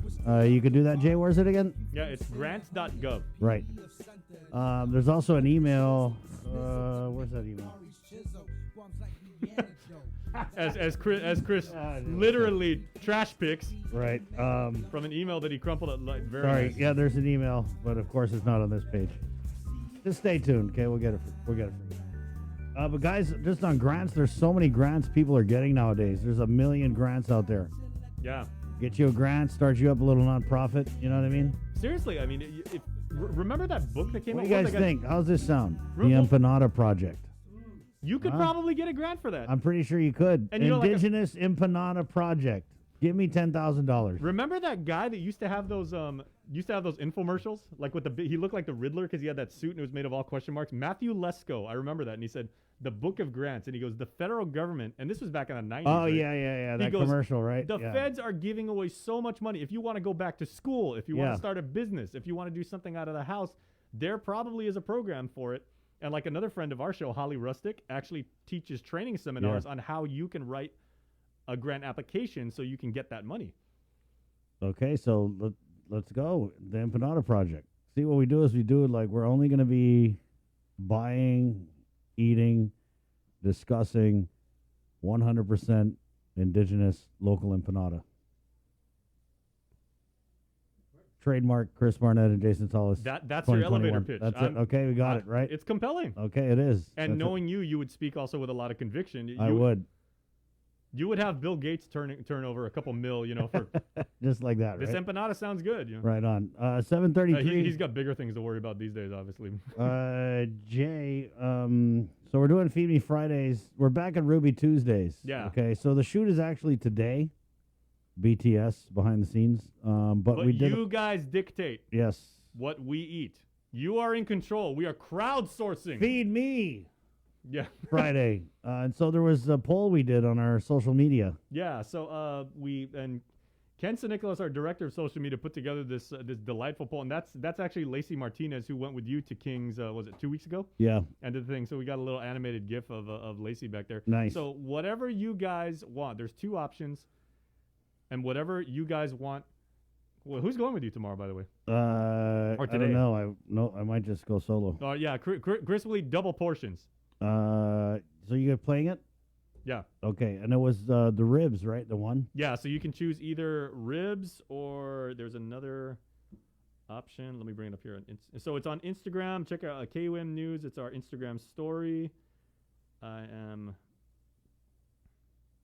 Yeah, so if you want to do that. It's between the Smoky Mountain Chicken, which is There pretty you go. good. They had a picture of it with some asparagus. Yeah, asparagus. Smoky Mountain Chicken or Memphis Ribs. Yep. I'm gonna vote right now, and I'm gonna say Memphis Ribs only because I really thought the Grizzlies should have done better in the NBA that they did. Yeah, so let me go and check And the that out, too. Titans, they got Julio Jones this year, so You could do that on our KUM News Instagram, okay?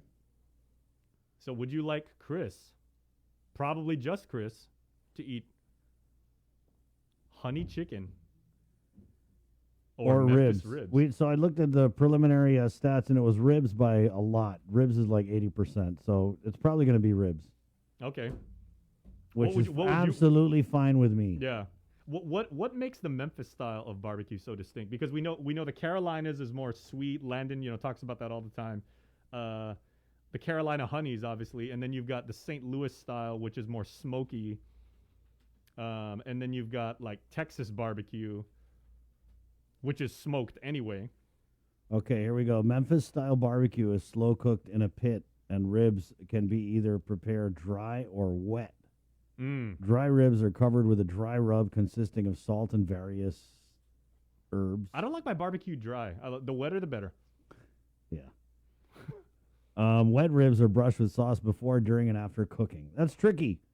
Right, because if you guys ever use, especially the American sauce, there's a lot of sugar in it, and it's going to burn, so you got to really watch your Yeah. fire. But ribs, Memphis style, I'm down. Thank you, Ruby Tuesday. Thank you guys for voting on our poll. You know what? Say hi to Elvis too. So if you're endorsing Memphis, Okay, I will, Jay. Yeah, as you pass through Graceland and Right on. So thank you again to Ruby Tuesdays, our partners for Feed Me Fridays. Coming up, Speaker Therese Terlahi, right here on the link. Also, Jay, some of the other segments we have on the way. Yeah. Here on the show. Today is a big day here at KUM Digital because, of course, we've been mentioning this. Today being the last day of Pride, we're going to feature it later on today's show. Profiles in Pride, and we feature none other than the Honorable Joshua Tenorio, our beloved Lieutenant Governor. Again, the first openly gay Lieutenant Governor. So truly made history last year when we had the election and he took office. He talks about that in the segment. That wasn't last year. 2020. No, 2018. Yeah. Yeah, that's all. I know. COVID screwed us all up. Yeah. I only know it wasn't last year because next year's the election. Yeah, that's true. Yeah, Thank you.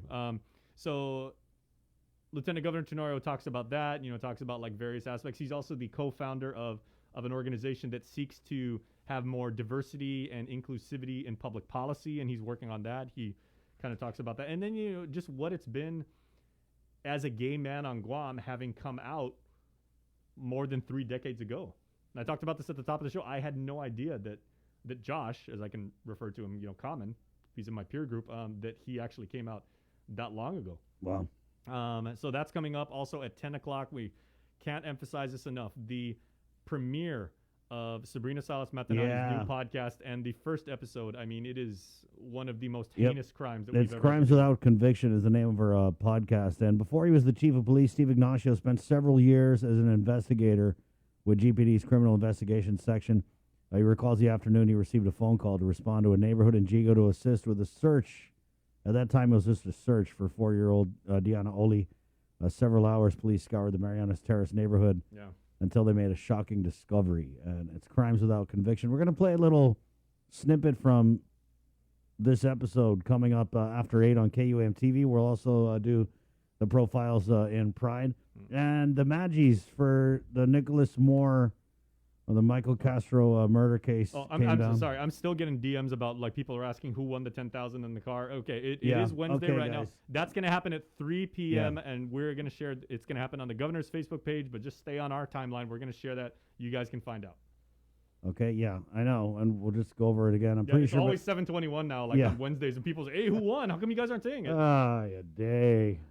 It's not a cover-up, guys. We would happily like promote like who won. Yeah. So they had initially announced that they were going to announce the winners at 7:21, and the first week it was just total malfunction because 7:21 came and we had Crystal on, and we all thought, oh, they're going to name the winners, and she basically was just filling airtime, and we didn't get an announcement until later in the afternoon. And I think just for whatever logistical reasons, they're deciding to do it now in the afternoon. Mm-hmm.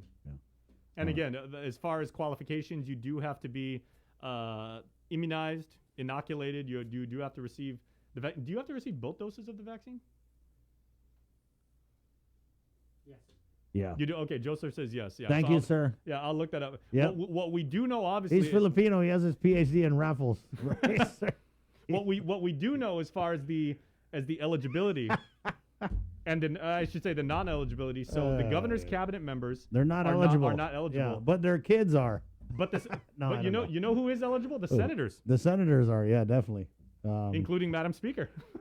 Yeah. I don't know if did you sign up for the raffle, Madam Speaker? Not that I remember. She's had a few things going on in the past few weeks. Right. Boy, wouldn't that be something? Wouldn't that be something if you won 10 grand or a car? Good morning, Madam Speaker. Morning. 7:40. Yeah, guys, so we do our update with Speaker Therese Terlahi here on the link. And, of course, there's always a lot to talk about, Madam Speaker.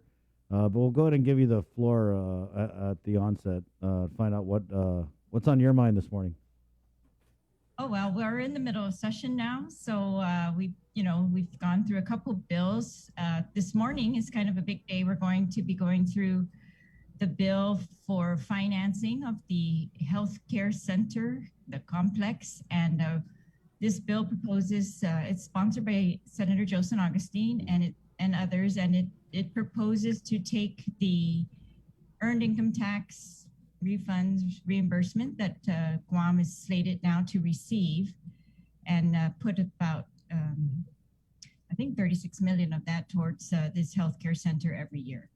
And so this would be, I think in this proposal, they authorize other, different types of financing, but one of them is the leaseback financing.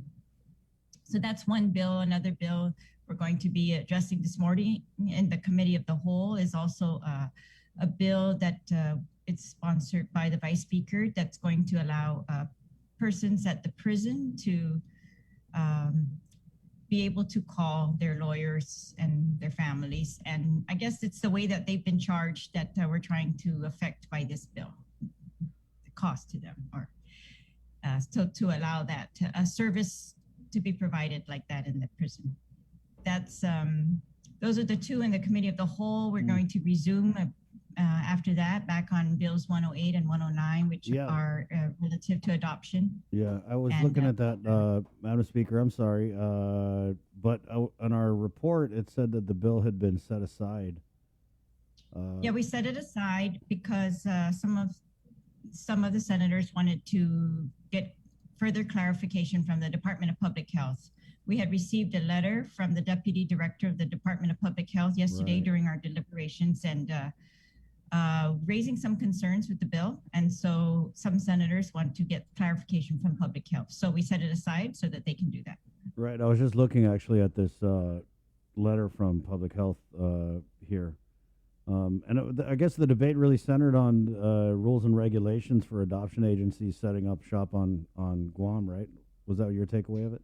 Well, the bill changes, it allows adoption agencies, and it just says adoption agencies, to do certain things on Guam, which currently only public health is allowed to do.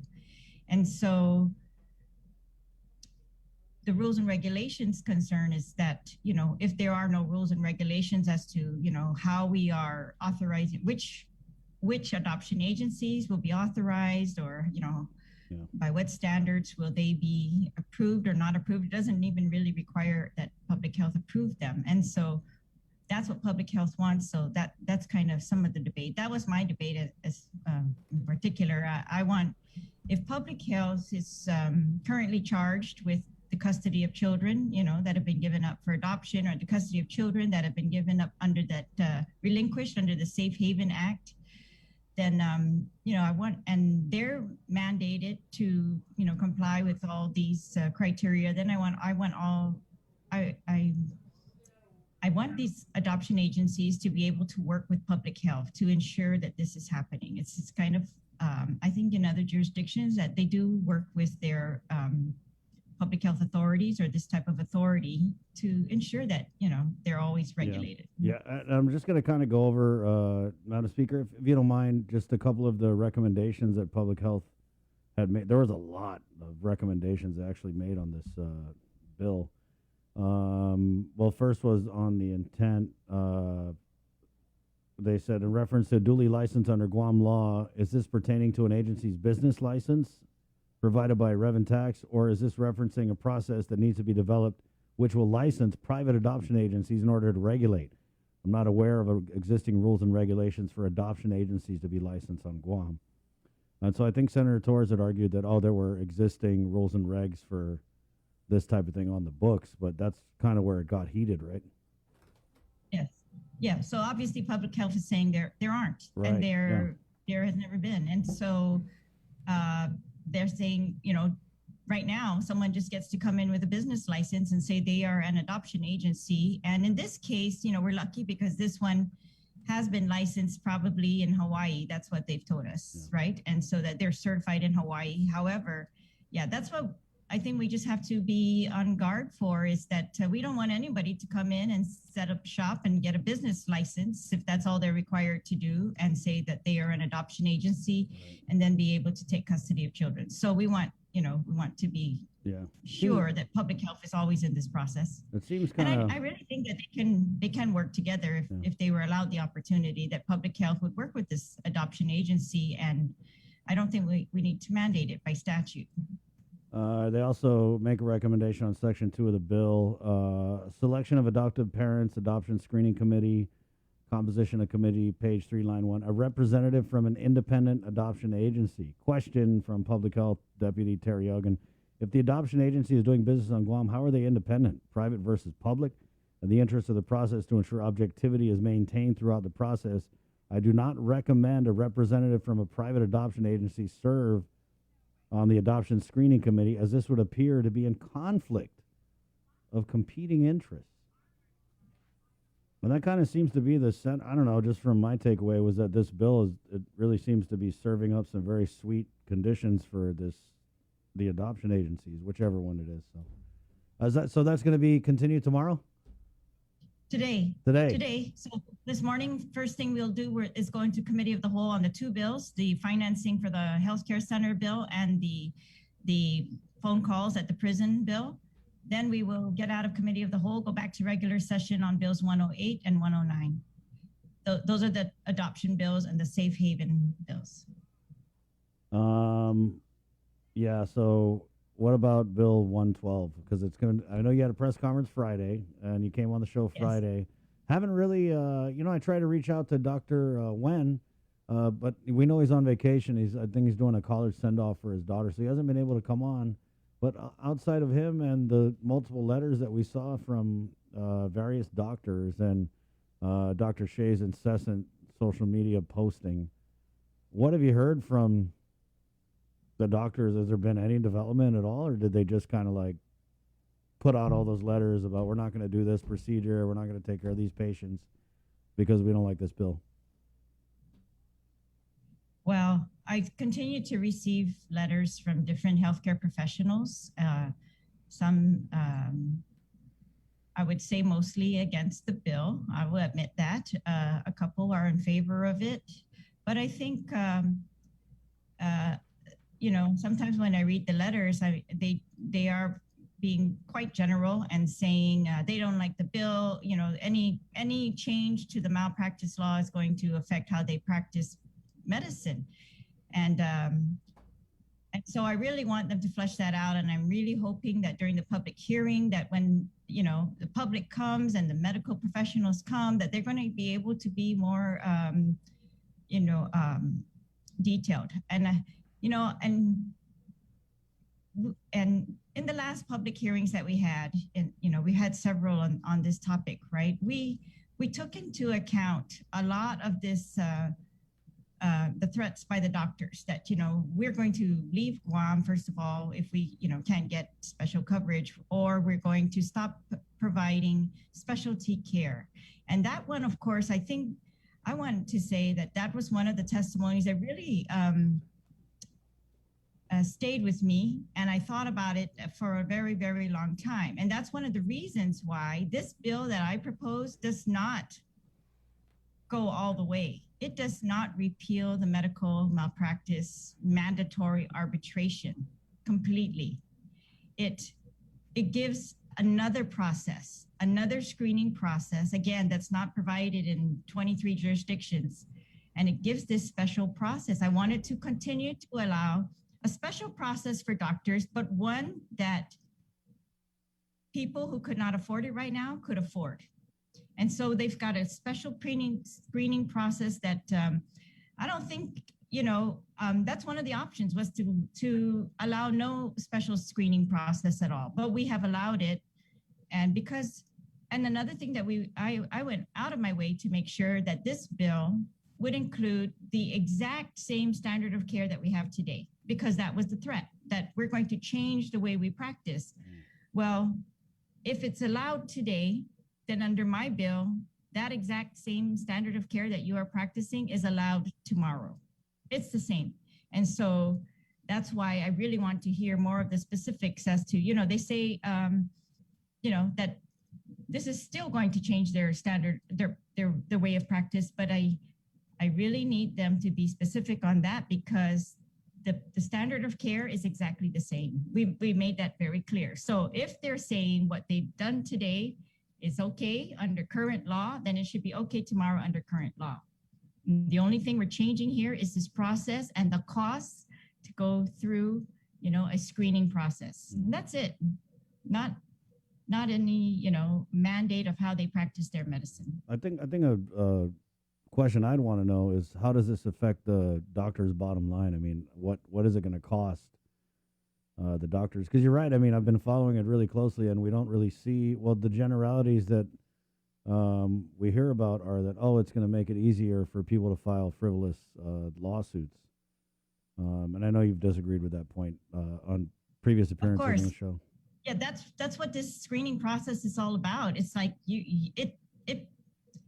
it screens out the frivolous lawsuits. It tries to deter those, and it's the same as it is today. If the standard of care, you're going to have to prove negligence before you can even bring a case before a screening panel. And if you're not able to do that, they're going to toss you out right away. So that part has not changed. That standard, how you're going to be judged, whether it was negligence or not, none of that changes. It's really just how accessible is the getting to the part where they're going to make that determination. And so bottom line, they're arguing that, kind of speculating, right? They're speculating that because now poor people can file a claim, then more claims might be filed. Then they might get more claims on their record, and then they might have to increase their, malpractice insurance coverage, or actually get malpractice insurance, which many of them don't even have right now, or that because they have so many claims filed against them, they're speculating, then they might be denied malpractice insurance. All of that to me is speculation. But what I haven't affected any of that. I'm affecting whether a poor person can file a claim. And the alternative to that is that we continue with medicine, protections where poor people cannot file a claim. And so for me, that's the alternative. And that cannot be an alternative on Guam I'm proposing, right? I mean, I'm saying, I don't think the people of Guam intended that. I don't think any doctor who supported the mandatory arbitration intended that that the cost of it would be so prohibitive as to prevent poor people from filing claims. I don't think that was the intent. And I definitely don't think that now that we are on notice of it, that even doctors want that to happen. There are very many good doctors who had in the past and who continue, I think, to believe that there is a way to go forward. And that's what I'm proposing, a way to go forward that continues to take care of doctors, to give them a special screening process before trial, continues the exact same standard of care today, and yet a process that can be afforded by poor people, to file a claim. It should be argued that, my process is not zero cost. There's still a huge cost. So there's still a burden. And I'm not going to promise every poor person that they're going to be able to file a claim under this process. That's kind of what I find interesting, Madam Speaker, is that it kind of looks like the bill you really wanted to do couldn't get done because you anticipated all this opposition to even kind of moving where we are now just a little bit forward. Right. Yeah. So, to me, that's shameful because anyway, we're short on time. And I know that you got a public hearing coming on, so I'm pretty sure we're going to be talking about this. But I wanted to go ahead. Yeah. That's why I want them to work with me in good faith. You know what I mean? It's like the threats are not going to help them. Not in my book. It's like work with me in good faith. If you recognize, as I recognize, and the people of Guam can recognize that poor people cannot file claims, then we need an alternative. This is one alternative that allows a few more people to be able to file a claim. Still very difficult to file a claim, and still the exact same standard of care for doctors. And I'm affording confidentiality where none was afforded in the prior law. And I'm affording, a special screening process to doctors. And so, I'm really asking that they work in good faith, come up with a better solution if they have one. I know that the solution that was proposed before that no one has put their name on to date, that was withdrawn, is that the taxpayers, that we pay, that the taxpayers pay to cover the malpractice costs. I mean, the arbitration costs. And I don't think that's necessary. I mean, we're going to cover part of that, but I don't think we need to cover it to the extent that the doctors were asking for back then. Yeah, it's really unfortunate. This is really starting to turn into patients versus doctors, right? And so you've got the vice speaker holding hands with the doctors, and then you've got you talking about the patients should have the right for this process to be accessible. It shouldn't be. And I'm telling you, that's why I work so hard to try to find what I really believe is a compromise. And the doctors, I'm hoping that they will read this for themselves and that they will see that we can't do nothing. We have to do something, and that that I have purposely not completely repealed any type of screening panel for medical care on Guam. We're still requiring. There are people in the community who have advocated repeal it altogether and be done with it, right? Just repeal it and let doctors be treated the way everybody else in the community is treated.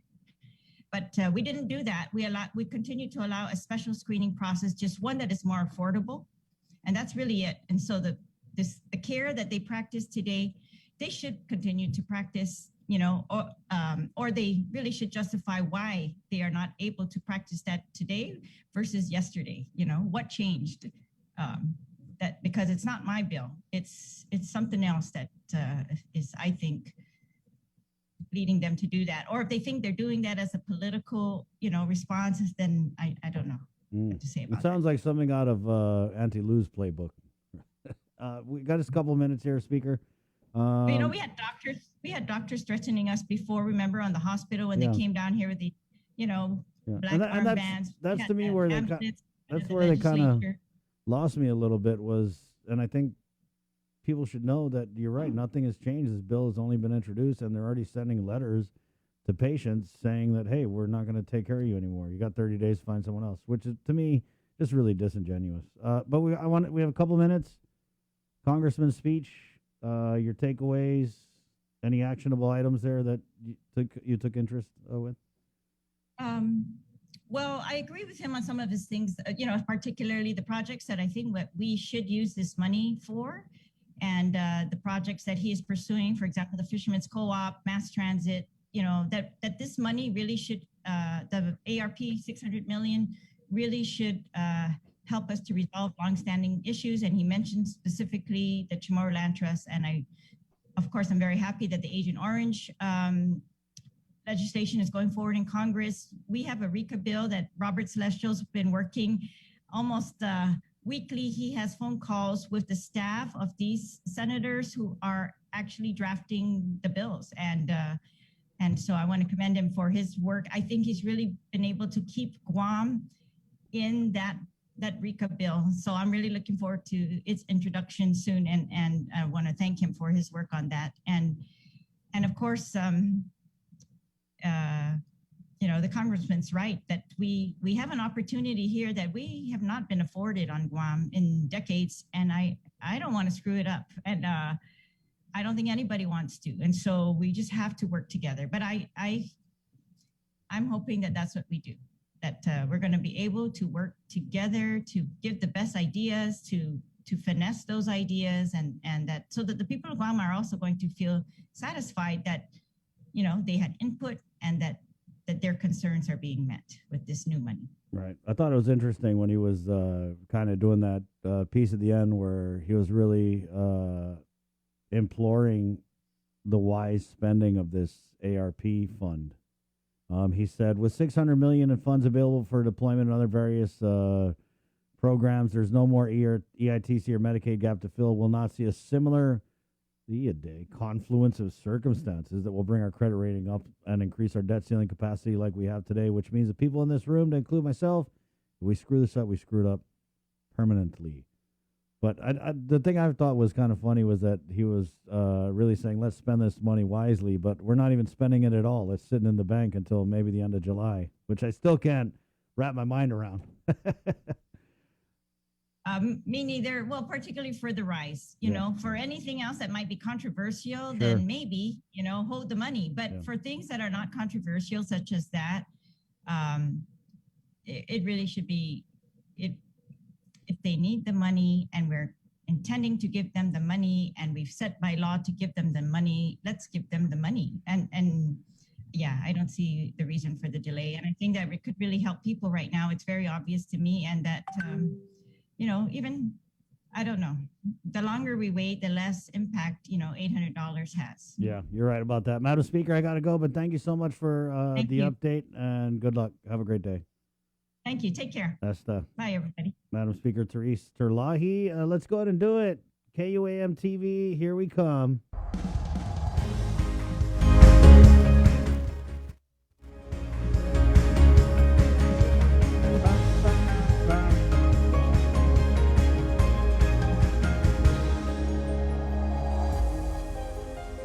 Good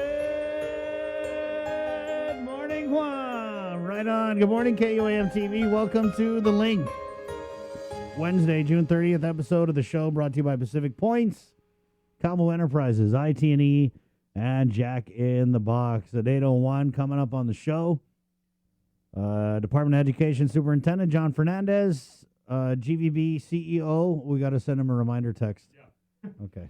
Yeah, I remember that because Former Governor Carl Gutierrez. I think he's being joined by the Deputy Jerry Perez, Sergeant Paul Tapao, Guam Police, and then American Cancer Society, Relay for Life, Drive and Wave. That's coming up on the Link on this Wednesday.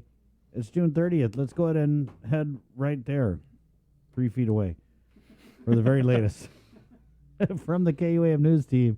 Good morning, Jason Solis. So close, but yet so far away, I guess. Well, Hapaday and good morning, everybody. Thanks for watching or streaming us this morning on what seems to be a slightly overcast Wednesday morning. Please drive safe if you're making your way around the island today. Well, following yesterday's tragic 140th COVID-related fatality and the subsequently alarming jump in the CAR score to 1.2, that metric has dipped to 0.7 today after 4 new COVID-19 cases were confirmed out of 220 samples tested on Monday. A pair of cases were identified through contact tracing, and 2 people are hospitalized, one at GMH and one in Agana Heights at Naval Hospital. There are 95,100 exactly eligible island residents that are fully vaccinated against the coronavirus. Once again, today's COVID area risk score, the CAR score, has gone from 1.2 to now 0.7. Well, let's go back to the newsroom now. Adriana Cotero is standing by, and she has your Link morning update. This news update is brought to you by Pacific Points. Do more, get more. Hafa-day, good morning, everyone. I'm Adriana Cotero with your headlines here on The Link. The latest on 23-year-old murder defendant Nicholas Moore, who appeared before Magistrate Judge Jonathan Kwan Tuesday afternoon. Bail was set at $1 million cash. Tyler Mazzani has more from Superior Court. 2 separate cases, 1 major connection.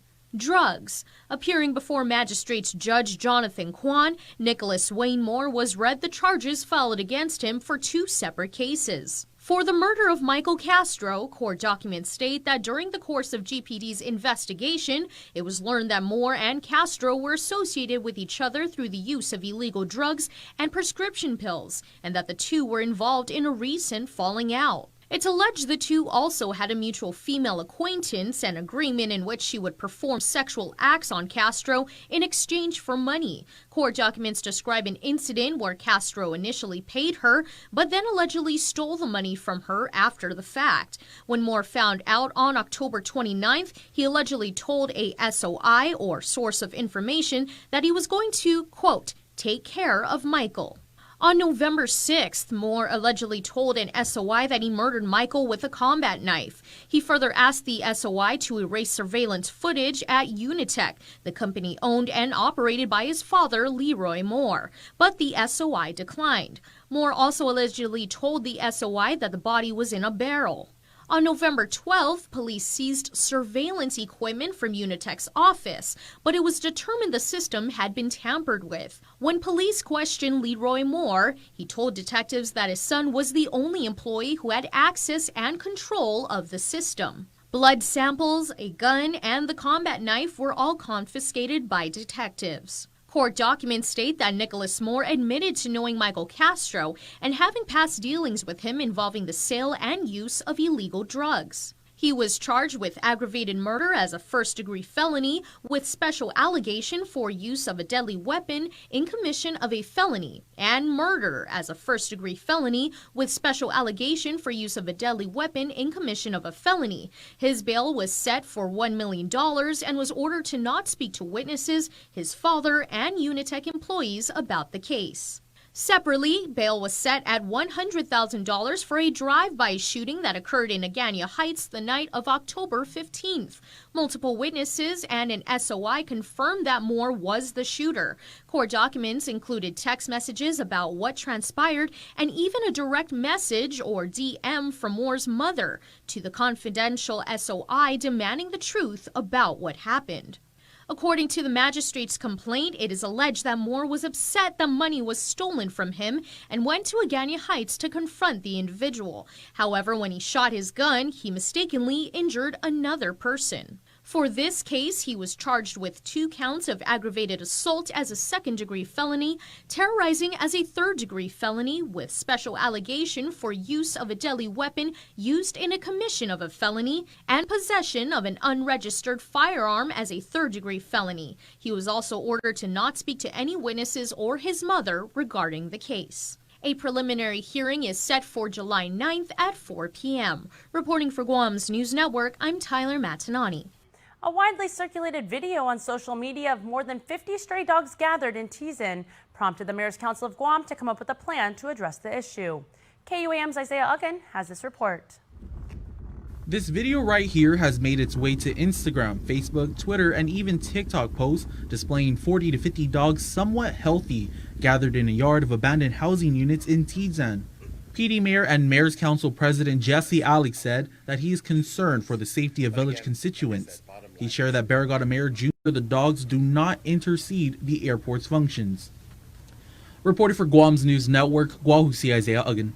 A bill to streamline the local adoption process and also allow licensed adoption agencies to place children into adoptive homes was heavily debated during Tuesday's legislative session. Senator Mary Torres' measure drew concerns from fellow Republicans Tello Taitigui and Joanne Brown. They questioned the new increased authority it would grant to adoption agencies. Here's an exchange between Taitigui and Torres over one of Taitigui's concerns. So my question is there anywhere in the proposed legislation that provides guidelines, standards, and regulations on adoption agencies first before surrendering any of our children to a private adoption agency?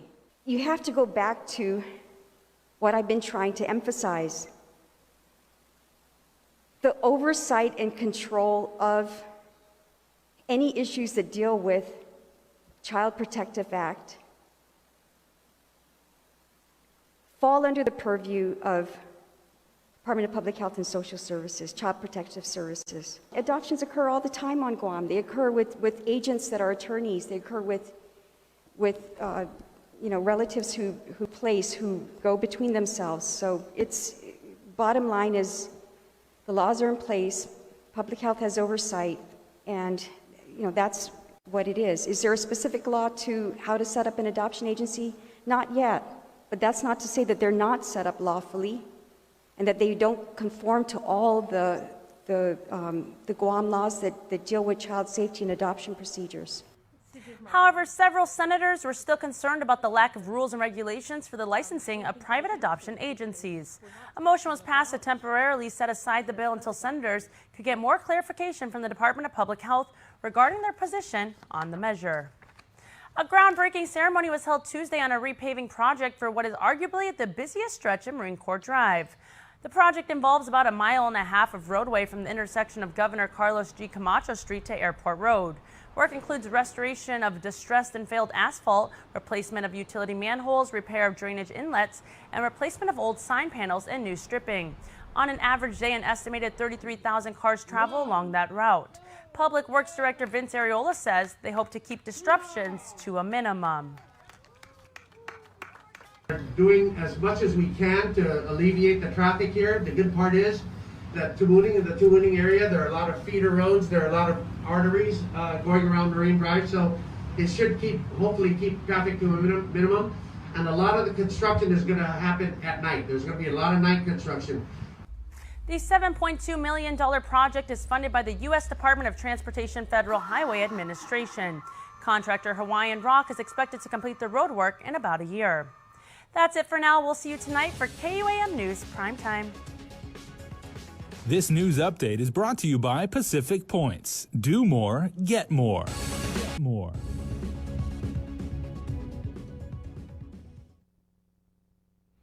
All right, so let's stay on the public health notion now as the COVID positive case count reported double digits the other day with 16 new cases, as you know, over the weekend. Chima Mbakwem, Guam's Department of Public Health Chief Public Officer, spoke to KUAM. Here's part of that interview.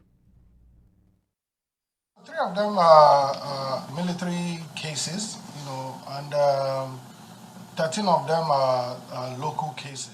Making for a total of 16 COVID-19 cases reported out of 1,012 tests performed between Friday, June 25th to Sunday, June 27th.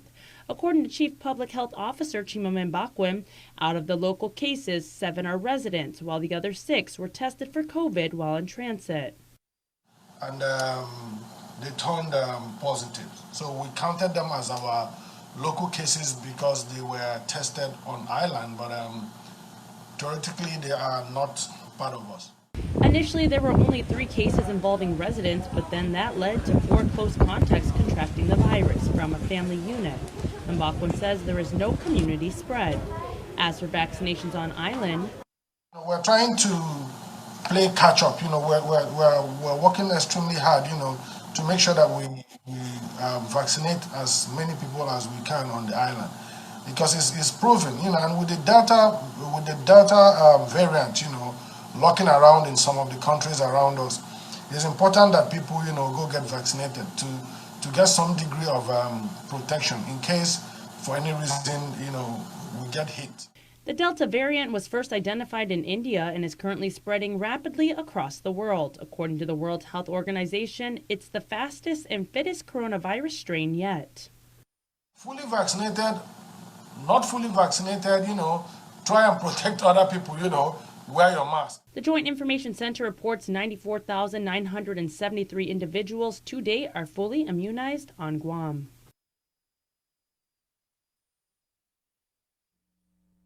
All right, let's get you caught up on what's happening in the mainland now. Summer is obviously here, and many Americans are looking to put COVID concerns and restrictions behind them. However, health experts are cautioning that the pandemic is not over yet. Natalie Brand has the latest from the nation's capital.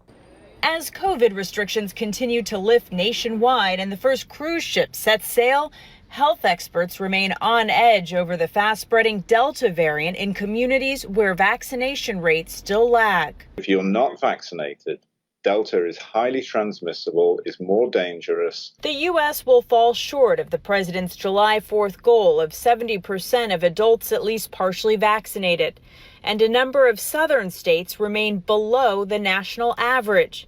Arkansas governor, facing a rise in new cases in his state, says the overwhelming majority of hospitalized patients have not been vaccinated.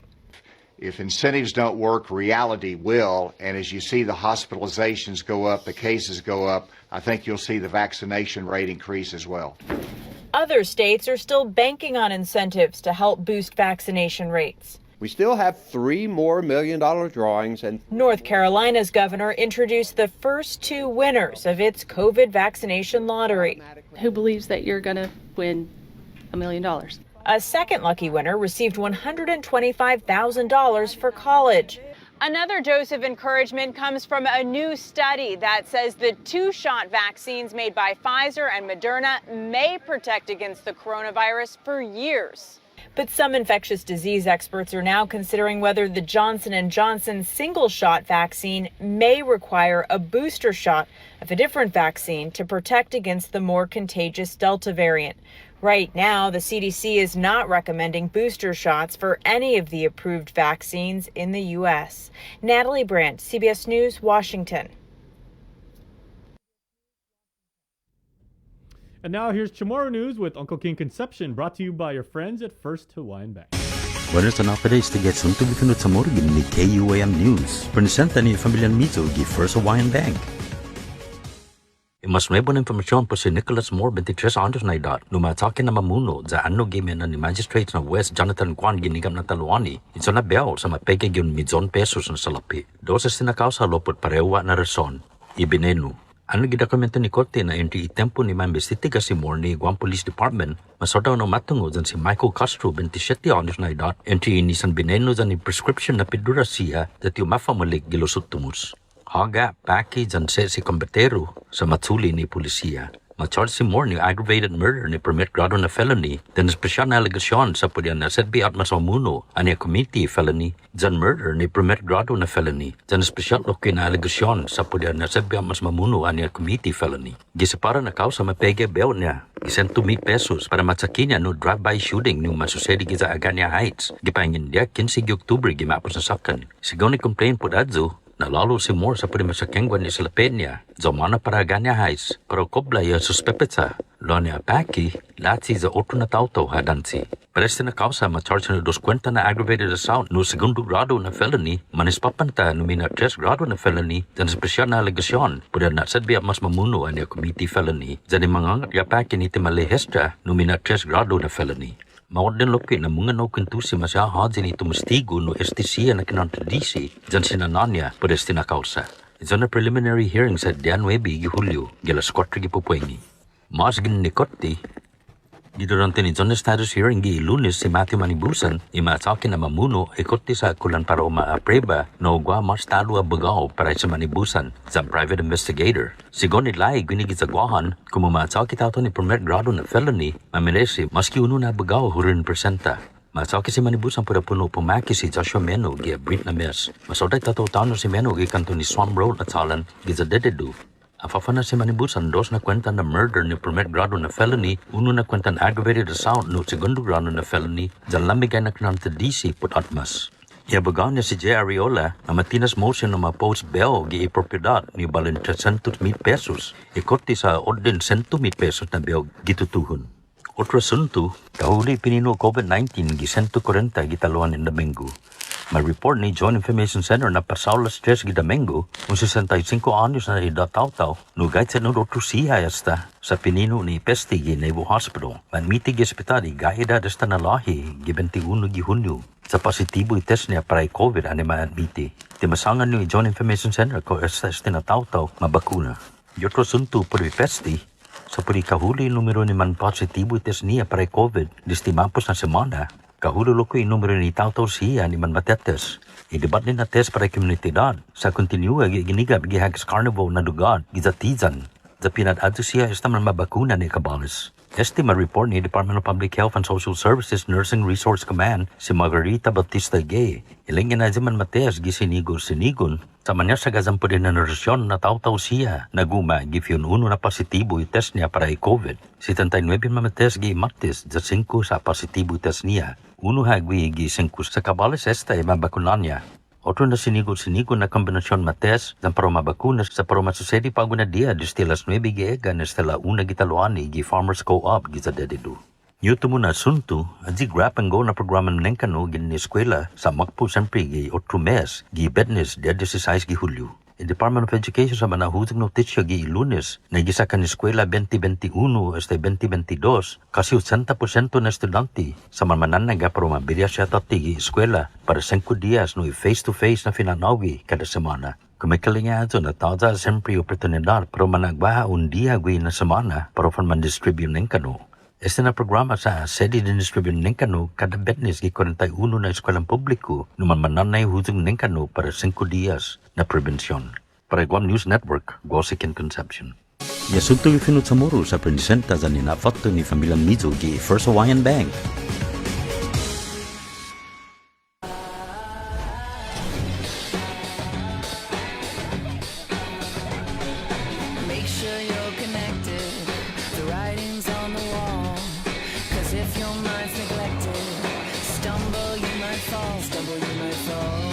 Connection is a human necessity, one we need today more than ever. And with the new First Hawaiian Bank mobile app, you can stay just as connected to your finances. And it all starts with yes.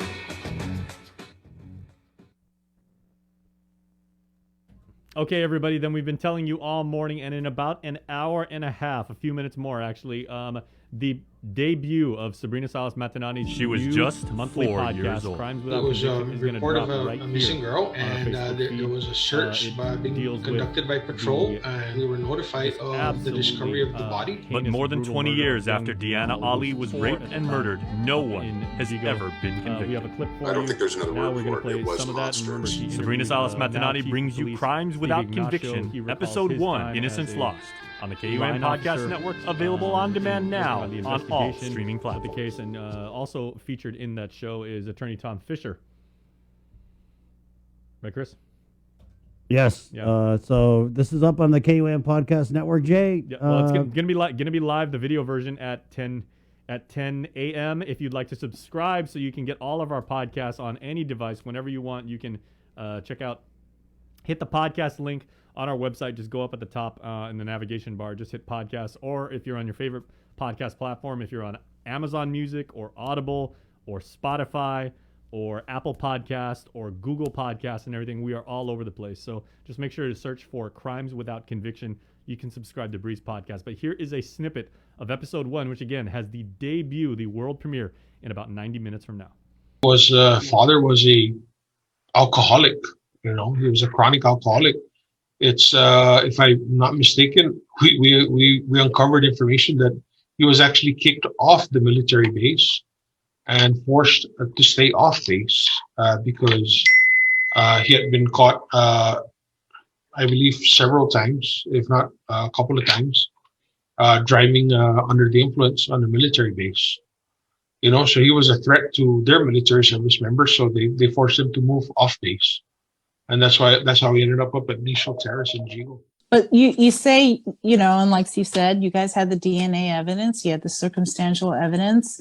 But then when Defense Attorney Paul Vernier began bringing up Deanna Ollie's father in terms of some of the pornographic, incestuous type of reading materials that were found in the house and in the closet, do you think that was like the turning point?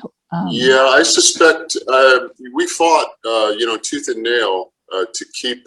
There was one magazine. I don't know how graphic you want me to be, but it was adult, incestuous, heterosexual pornography with some very. It was as I recall, it was a series of stories collected in a pornographic magazine, and pretty lurid is what I recall. And Paul was able to, the judge would not let the entire magazine in, but allowed the table of contents to come in, which was as damaging as anything else. So I suspect I think it injected reasonable doubt in the minds of the jurors. Yeah. And how hard was it? I mean, what did you do during the trial when that was brought up? How did you try to come back from that? We tried to explain to the jury, evidently without too much success, that this dealt with adult incest, which was different from sexual attraction to children, minors. And we hope that they would see that as, a material difference. I wasn't able to talk to any of the jurors, but I just suspect that that was a turning point in the trial. On Monday, December 28th, 1998, Bruneman would eventually take the stand in his own defense. According to an article in the Marianas Variety written by reporter Eric Say, Bruneman told the jury, "I did not kill Deanna Ollie." Bruneman then proceeded to detail the evening he met David Ollie. According to the Marianas Variety story, Bruneman testified that on the morning of February 15th, he decided not to go to work and instead went to a friend's house and began drinking. After consuming about 6 to 7 shots, he and his friend went to a store and bought a case of beer and drank that. He then went to another store and bought 3 bottles of wine. By 3 o'clock that afternoon, he and his friend went to another store and bought a 6-pack of beer and began drinking it while walking around Paris Acres.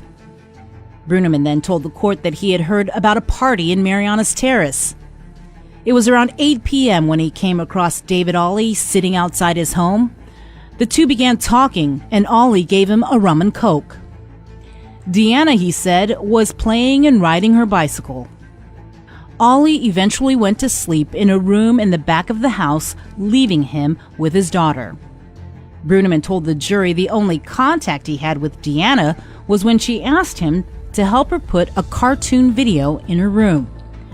Bruneman said that he went back to the living room and fell asleep. According to the article, the next thing he knew, he was being roused by Ollie asking where his daughter was. When Bo... All right, that's just a little clip, guys. Yeah, and it obviously very, very, very emotional.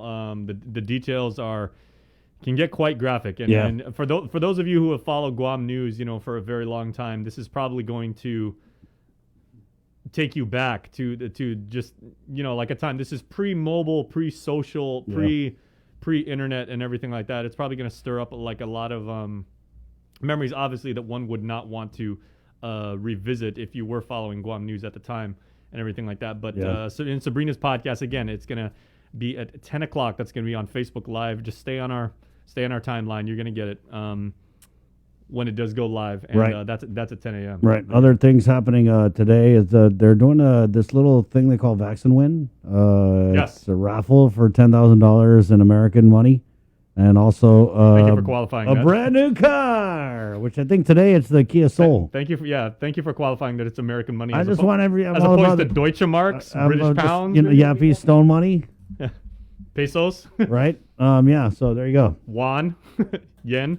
And they're doing that. Jay, or do we share that? How's that work? Yeah, so I did make sure to reach out to GVB, to our friend Josh Tikenko, and he said it is going to happen today at 3 p.m. So they're going to have the governor's going to go live as she has for the last couple Mhm. weeks, and they're going to have the really cool big oversized check. They're going to present the car, and then you're going to meet the winner of $10,000 and the new car. There you go. So 3 o'clock, and we're going to share that also. So tell you what, just stay on our timeline. It's Yeah. just easier. Stay on KUAM. Don't don't go jump on on- any other social media. Only KUAM. Yeah, don't jump all over the rest of the internet. You can get really Right. easily, because you're going to be like, how they say like those people with like ADHD? Yep. It's like, okay, I want to go to KUM. I got to do this. Hey, look, squirrel. Yeah.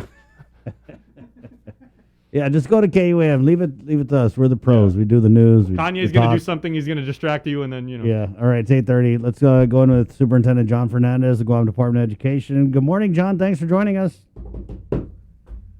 Hey, good morning, and good to be here. So we were asking, did you enter the Vaccine Win, or are you all right? No, I didn't. I encourage everybody else to do it. I just didn't get around to doing it. But I do hope that everybody will take advantage of the incentive to get complete vaccinations. I think we're doing a pretty good job compared to what we're hearing across the country and in other states. In fact, I guess it was me. It might have been on your show. We were listening to the news about the states that are seeing the hospitalizations rise, on most of them being unvaccinated. So whether it's positive incentives or just the reality that we're seeing the risks that are still out there from the variants, we still want to encourage everybody to take advantage of the opportunity. It's a personal decision, but I know many people have been waiting to see how it turns out, and hopefully others have gained more confidence in taking advantage of that. But no, I don't need a new car, and I don't know. You look good in a Kia Soul. I do hope that there are many families out there who could use that money too, and they'll be able to get their lucky number pulled at today's Vaccine Win. So, but again, I heard that in some states there were the pot's up to $1 million. I so know. God. wow. I feel like we're giving away chopped liver because we just played the news and it was like I caught a little sniblet. Which governor is that? He was No, like, I think that was in the Carolinas. They're giving away like $1 yeah, million. he was like, we're giving away another million or something. But Like, another million? But also what John was saying, it was in that national story from CBS, is they were saying that it looks like with the vaccination numbers and the momentum and everything. Remember, President Biden said he's looking at setting July 4th as their deadline. It looks like they're probably going to miss that. Whereas ours is, obviously, 17 days later. So what would be like our Liberation Day. on Yeah, the 21st. July 21st. And it looks like we are going to hit that. Yeah. And guys, former Governor Carl of GVB and Jerry, deputy of GVB, coming up, because I know that Carl had set or wanted July 1st target for reopening in the Airbnb and all that stuff. So we're going to talk with them after John. But John, I kind of wanted to start as we had a question from the news team about this nurses pay increase. It kind of happened pretty quickly. It was like, I think there was a bill, and then the governor had came out and said, "Oh no, I got this for my fellow nurses." Actually, there are several things I want to cover today, but definitely we do appreciate the fact that there was action taken on nurses' pay. We've been talking to the nurses. Obviously, they've been through quite a year and a half of working together with partners of public health and the hospital. So we know there was under consideration, and we were glad to see the governor take note of that and to review recommendations and develop a proposal that can be implemented going forward. So we have about 45 nurses, including the nursing administrator here at DOE, and that for DOE it's a 15% adjustment to their base, and then a 10% differential pay based on their location at DOE. So we're the employees are happy for that. Our nurses are happy for that. Obviously, when we saw the differential, we wanted to make sure we understood whether or not that would pose an issue of nurses trying to leave DOE to go to the hospital or public health, because we know all the agencies need help. But those types of things matter in terms of compensation when you're competing for professionals, who have to be trained out there on the front lines. But again, overall, we're thankful to see that happen so quickly. Sometimes these issues get talked about for a long time and nothing happens. It was good to see that. So are the DOE nurses going to get this increase? And if so, where are you guys going to get the money from?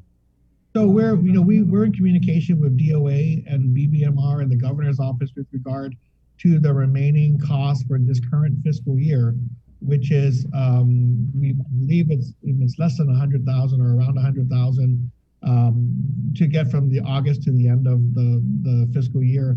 And then we still have our budget hearing and our FY22 budget to get done. So yesterday, let me go ahead and lead into that story. The board took an action yesterday to amend our FY22 budget request.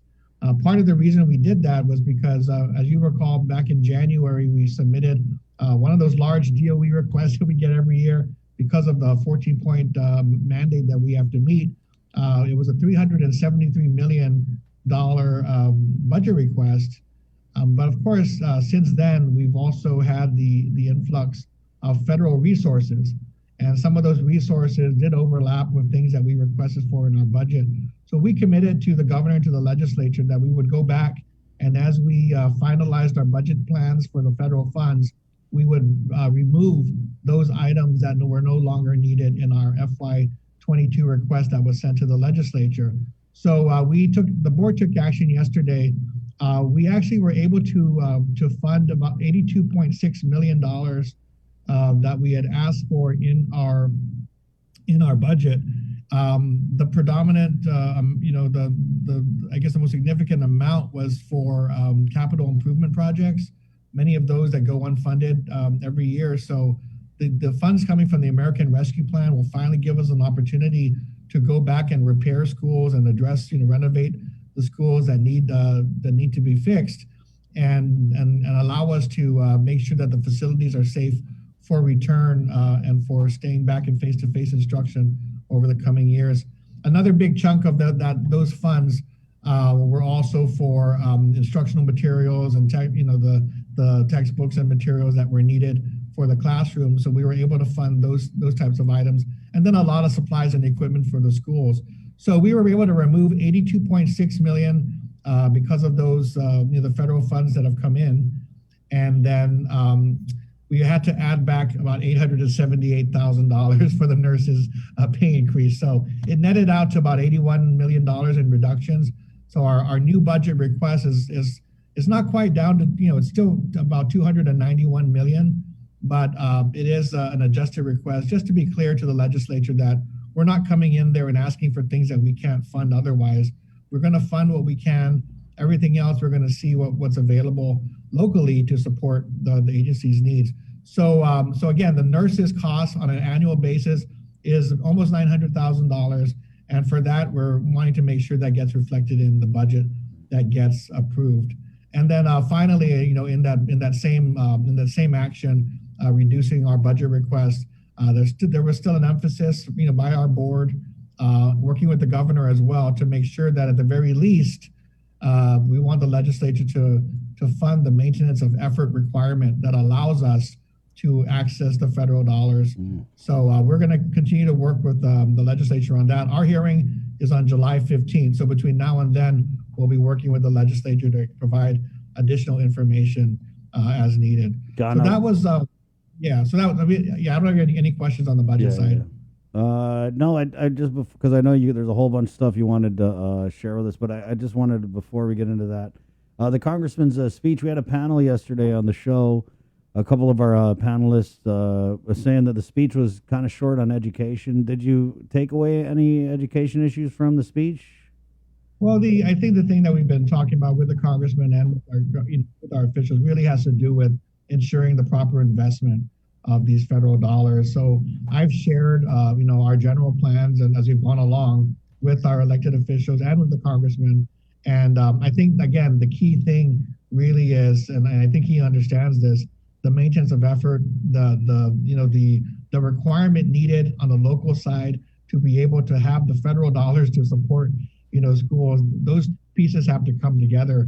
Otherwise, if we fail to meet the maintenance of effort requirement, we're going to probably be in a long, discussion with the U.S. Department of Education regarding being able to access the funds that are probably, will probably be switched off until we resolve that issue. So we don't want to see that happen. We like to avoid that. So it's our job to continue to educate our policymakers and make sure they have that information prior to making any decisions. So we'll work on July 15th again as our hearing, and we'll be there before the legislature on that. The other two things I wanted to say, since we have the public on, listening in, is that especially for those who are looking at the next school year, there were two decisions that I know students and parents wanted to confirm and make sure that they understood. And one was there were some adjustments to the school calendar for next year. Previously, the school year, the calendar started on August 6th, where teachers reported for a work day, and then they came in for 1 day of professional development, and then we started classes in the following week. So we made a slight adjustment to that calendar in order to add 2 more professional development days for teachers and staff to be able to adequately prepare and be refreshed on all the things that they need to be refreshed on entering this very critical year of return to face-to-face instruction. And now the first day of classes for students to report is August 12th.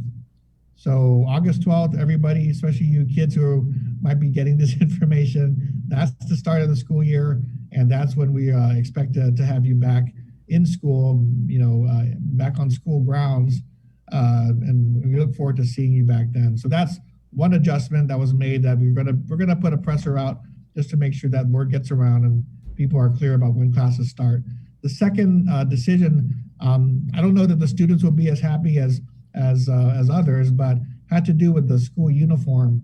So if you remember last year when the pandemic hit, following the lead of Chairwoman Maria Gutierrez and the input that we received from the community, as well as the fact that we were just entering this pandemic and we were shut down across the board, at the time, the board went ahead and waived the uniform policy for the last school year.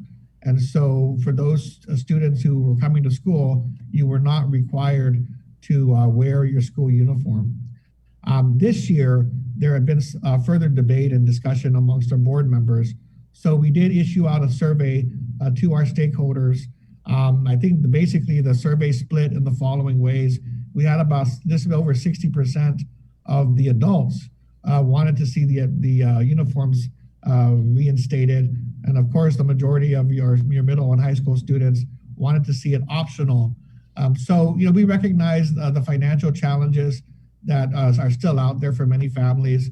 And we recognize, the need for schools to ensure that they can account for the students who are there and so forth. So we had a debate, a discussion about that and a work session on the survey. And then last night, the board unanimously voted in favor of reinstating the uniform policy for the coming school year.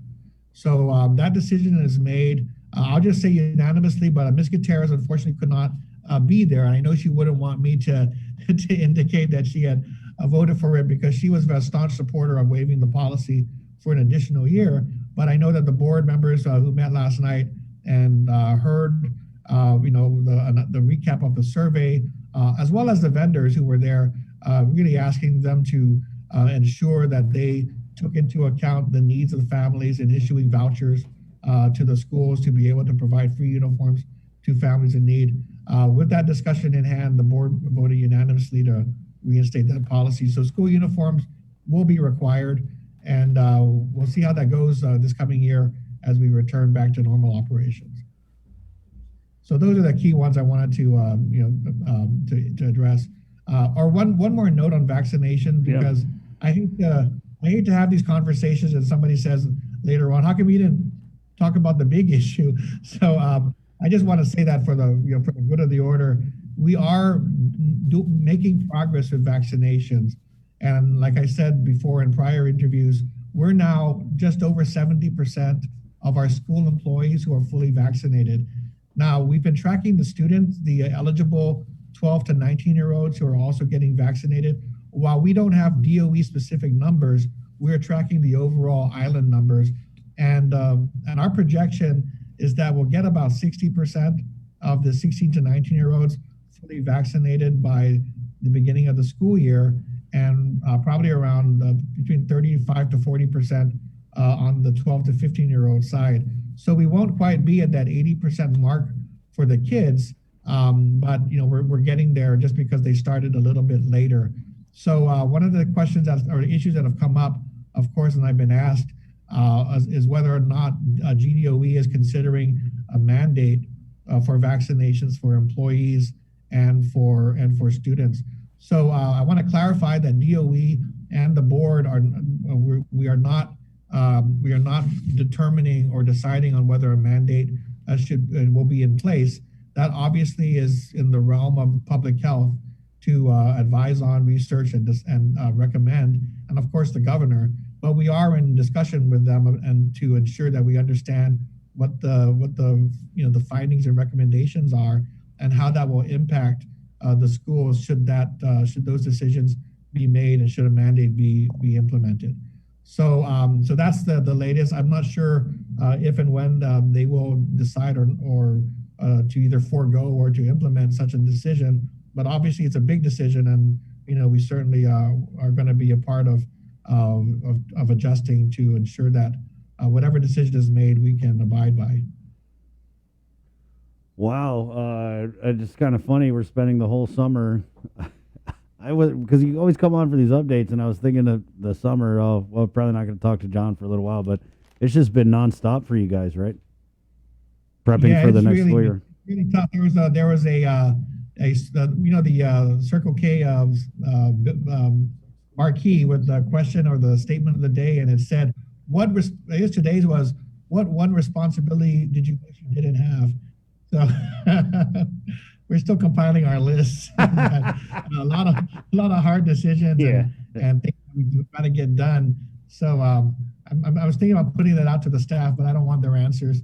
We have a lot of work to do. Right. But I thought that was very timely. There's a lot of things we're doing to just make sure that the schools are prepared to open, not just your regular, summer preparation, but all the additional issues related to COVID-19. So, HEPA filters and other, the plexiglass, other things that we've got on order, those also have to be added to the list of things to get done before we open up school. So we're pushing ahead and meeting all the time and it's nonstop. So absolutely.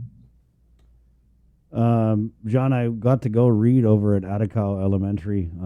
It was a face-to-face reading for the summer school class over there, and there was a bunch of readers who came out, but I'm not sure what the point of telling you this is, other than it was really cool to go back to school in the classroom. I think the teacher had told me, because I just assumed it was face-to-face because I know they were having face-to-face summer school.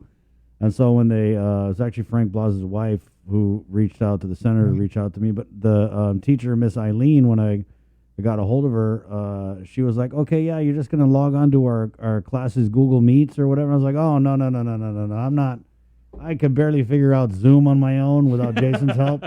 And I am coming into the class. And she was like, oh, that works absolutely great. So it was really cool to kind of see, John, because there were some kids who were on the online, but I noticed that the effort, and it was really inclusive to fold in the kids who were online. There was a couple of them with the face-to-face students. So, I mean, seeing how my own kids had done the online learning, it was really cool to be kind of boots, Zori on the ground with this hybrid thing for summer school. Well, after this, again, after these 18 months, isn't it a great feeling though to be around the kids? I mean, I think that's really, really inspired us to kind of really push for face-to-face instruction. We want to keep the kids safe, but if you're out there and you see the kids out there and you realize, what goes on in the school and what kids are missing out on, you just makes you double the effort to get them back, back safely, but they need to be around each other and they need to be with their teacher. And I think if you being there, just when I go out to the schools too, like we're missing the kids and we really want to see them back at the right time. So we're working towards that for this coming school year. Well, John, thank you so much for your time. We definitely appreciate it, and have a good week. Okay, wonderful. Thanks, guys. Right on. A quick break, and we're coming back with GVB, the Guam Visitors Bureau. We'll get an update on the Airbnb and everything that's going on with the reopening of the island next, right here on The Link. Good morning. Catch SportsLink on the KUAM News Morning. KUAM News, in partnership with the Guam Visitors Bureau, brings you the Guam Safe and WTTC Safe Travel Certified Program Showcase. Look out for this powerful symbol for visitors, island residents, and industry workers alike, as it represents establishments with a consistent global commitment to safety practices. Stamped with approval by the Guam Visitors Bureau and the World Travel Tourism Council. Every Monday on KUAM News will feature a different local business who's taken the Safe Guam and Safe Travels pledge to maintain health and safety standards to get Guam back on track. Log on to visitguam.com to see how your business can receive the designation, what businesses in our community are Guam Safe certified, and have the WTTC Safe Travel certified. This July, Independent Guahan and Todung Marianas presents Nat Lotlat, Songs of Freedom Volume 5. This event is a chance for the community to connect to conscious and empowering social change and decolonization through music, poetry, art, and dance. Nat Lotlat, Songs of Freedom airs Sunday, July 4th, 7 to 9 p.m. on KUAM TV8. Nat Lotlat means to give life, and in that spirit, join Independent Guahan on July 4th as we create an evening of art and creativity aimed at giving life to our community and our dreams for a more just and equitable future. Viva Guahan! Uno Mixed. We're mixing it up on the last Thursday of every month with a look at lifestyle, entertainment, food, and so much more on the stations, networks, and digital platforms of KUAM Communications. Uno Mixed is presented to you by Docomo Pacific, Better Together, and Pepsi. Do you feel like you're missing out on something? Make life more rewarding with Pacific Points.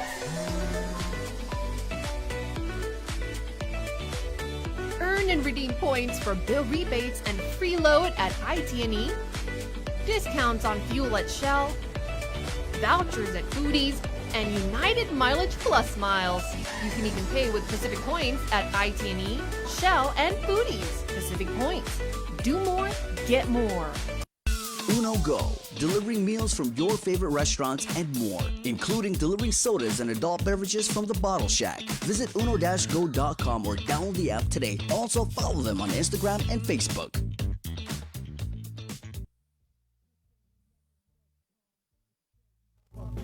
My feelings are for real. It's with my soul sealed. In the morning when I wake, I take a glance at your face. It makes me feel so good. I can go on for days, never concerned. No other woman is realer than you. You got that street get into it. Sergeant Paul Tapao, Guam Police coming up, and then American Cancer Society. You know, I was talking to John about doing a face-to-face reading for summer school at Atacao, home of the Helitai. It was fun. Something else I haven't done in a minute. I used to always host the Survivors Luncheon for the American Cancer Society Relay for Life. It's not back this year, but they are doing a drive and wave. All right. So we're getting Tina from American Cancer Society on to talk about that at 9:30. Also, I don't know why I'm telling you guys this. It's because we keep talking about this return to normalcy. Well, I also got booked to give away a couple cars. So that was pretty cool. But I know, I was like, oh, wow. And I was emailing them like, hey, I'm fully vaccinated too. And they were like, oh, that's virtual. It's virtual. But anyway, I got to start adding $10 to my hosting fee because I'm fully vaccinated, Jay. Oh, yeah. Ever the capitalist. You know, hey. Let's head into the KUM News Zoom Room 853. The permitting czar, but more importantly, he's wearing his GVB CEO hat. Former Governor Carl Gutierrez, and he's joined here by the Director of Taiwan Marketing for GVB, Gabby Frunkes. Good morning, Gov. We're on, Gov. Okay. Hi, Gabby. Good morning.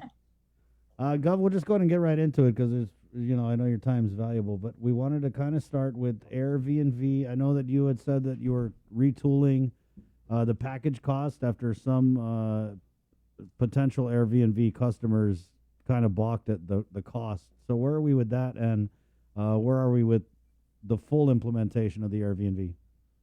We're of course we're evaluating now the cost of the actual vaccination and testing and monitoring, and because we feel that there's going to be a downgrading of the protocol, which is good for us. There might not be a requirement for as many tests, to pay, and also the monitoring of the SARA alert is not really necessary, as the GRMC and AMC have said, because they do their own monitoring from within even the hotel. So anybody not feeling well this is a confined group. It's not like they're roaming around all over the island. So we don't need to pay $75 for that. And I don't think the monitoring is that well anyway. But it's better to just do it through the clinic that has provided the vaccination and the test to do their own monitoring. So that could go down from $880 initially from the present protocol down to about maybe $450. Wow. And you think that's a deal maker? Oh, absolutely. And it might still even go down a little bit more. But already the first flight coming in from Taipei is on July 6th, and then the 10th, and then the 14th, and then the 18th. And what it is that they really latched onto this program in Taiwan, downplaying the vaccination part. But because the government doesn't kind of frowns on that, making the tour for medical reasons. But they'll be here, and the two main travel agencies in Taiwan, namely Lion Travel and Tours, and you've got Phoenix. Phoenix was the first one that put together their flight, but because of the Indian Delta virus returning protocol for these citizens, it kind of scared away some people to leave Taiwan and then come back and be told to stay in a quarantine hotel for 14 days. And so they teamed up right now to not compete with each other. And that's what I heard. And then they'll just split 50-50. So it looks good. And one of them, Lion, is going to setting up an office here where they haven't ever in the past. And so that really gives a boost to our source country in Taiwan to be giving us a lot more than the highest numbers in 2019 of 28,000. Yeah. Gov, so I guess since we have Gabby here, we can kind of just go into where we are with that Taiwan market. But then also, could we just go over the Korean and Japan markets as well after that? Gabby, good morning. Morning. Yeah, so we're excited to welcome, the Taiwanese market back to Guam. Like Gov mentioned, we have a few charter flights, scheduled. So we hope that'll start, boosting our visitor arrivals here on Guam. But, there is the concern of the cost being too high. And, with that high cost now, because when these Taiwanese visitors return back to Taiwan, they have to engage in a 14-day quarantine, self-paid. Before the Delta virus was a big issue in market, they could just home quarantine for 14 days. But now it's actually, it has to be at a government facility in Taiwan, self-paid. So with that additional cost on top of travel costs, the 880 costs, we've seen a lot of cancellations in the bookings with the charter flights, but we hope, to help the process along by having this decreased price of the 880 and then, help our Taiwanese visitors. What's the cost when they go back to Taiwan and they got to self-pay quarantine? Yeah, looking at about $1,000. Yeah, 1,000 to 1,500. But I think we're going to get over that. I believe we're going to get over that. We also have, now we're working with Korea, and Korea is going to be the first one in on vaccinated tourists, not coming here to get vaccination, but are vaccinated tourists. And today we're going to try to finalize the memorandum of understanding with the Ministry of Infrastructure, Land, and Transportation, which is trying to work with us to set up incentives for those first initial travelers to help pay for their PCR test on the way back. And so far, there's only 3 that they have really picked to send tourists out from Korea, and that's Singapore, Saipan, and Guam. Saipan is there now. The governor is there now, signing that MOU with them. Unfortunately, we're not there. We have a different protocol from the Northern Marianas, so they're easily to go there. But once that starts, I know that August 5th, I believe, would be the first flight of Korean Airlines out here. We're trying to move that up to maybe the last week of July. But once we sign that incentive and MOU with the Ministry of Land, Infrastructure, and Transportation, then we are going to be hopefully moving forward even in front of Singapore. Gov, Japan market? Japan market is a little bit more iffier, but we are watching the vaccination rates going up right now, which is very good. And that's we're waiting to get over this Olympic miasma hanging over the entire Japan situation. So once that's done, I think Japan is ready to start talking about sending their tourists out. What about the Russians? Have we engaged the Russians? Because, at this point, we'll take anybody. But just as long as they're not seeking asylum. We want the legit Russians. Unfortunately, because of those seeking asylum, Russians have been taken off that temporary visa waiver. So they're not there for us to market to. But we're watching the surf coming in to see if any of them are swimming in. Hey, that counts as an arrival, Gov. That counts as an arrival. Yeah. Gov, let me ask you. When I was governor and we were counting all those Chinese coming over from Rome. Yeah. Crashing at the Rocky Beach. Correct. Gov, I want to ask, because you mentioned the CNMI and how their protocols, I mean, obviously they fared a lot better, given their status and what they were able to do. But what's that conversation like when you go back to Governor Liu and you say, hey, over the NMI, they're kind of beating us? Because it's got to be frustrating. And we keep moving the goalposts, but it's really only because of the virus and the COVID. Unfortunately, I don't have that conversation with her. So sometimes we have to use intermediaries to do that. But I'm just waiting. It's best to just wait and wait to see what comes out of Adelup. She's got her own medical advisors and her public health advisors, and she doesn't need us from the side looking at our own interest here, opening up GVB, tourism, economy, because she's got something bigger than this to deal with, and I don't envy her making that decision. Oh, wow. But we just wait. And when she says go, we go. But we're all prepared, and we've been putting everything in place. And when she says go, man, I'm telling you right now, it's going to be, opening the floodgate. You're gonna peel out when she says go, huh? Gov, what about the $20 million American Rescue Plan funding? Have you guys got that yet, or is it still locked up? No, that's still in the tug of war with the legislature. I don't know. The governor has total control of that. I know. I was there, and all those kind of monies that come here, especially even with grants, it's the governor of Guam that has control of that. And the legislature back then, when I was governor, tried to insinuate themselves into saying, "Let us be the one to tell you where." It doesn't work that way. So ultimately, the governor will make that decision, and once she placates the legislative process, I think that come the next month or so, they'll give us our 20 million. So right now, as it stands, Gov, I mean, it sounds like there's definitely a lot of moving parts, but does the Visitors Bureau have the funding for all these things that are happening right now?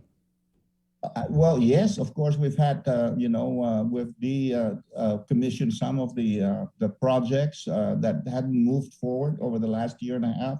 And we have made do with our budget that came down from $23 million to only $6 million now that we're dealing with.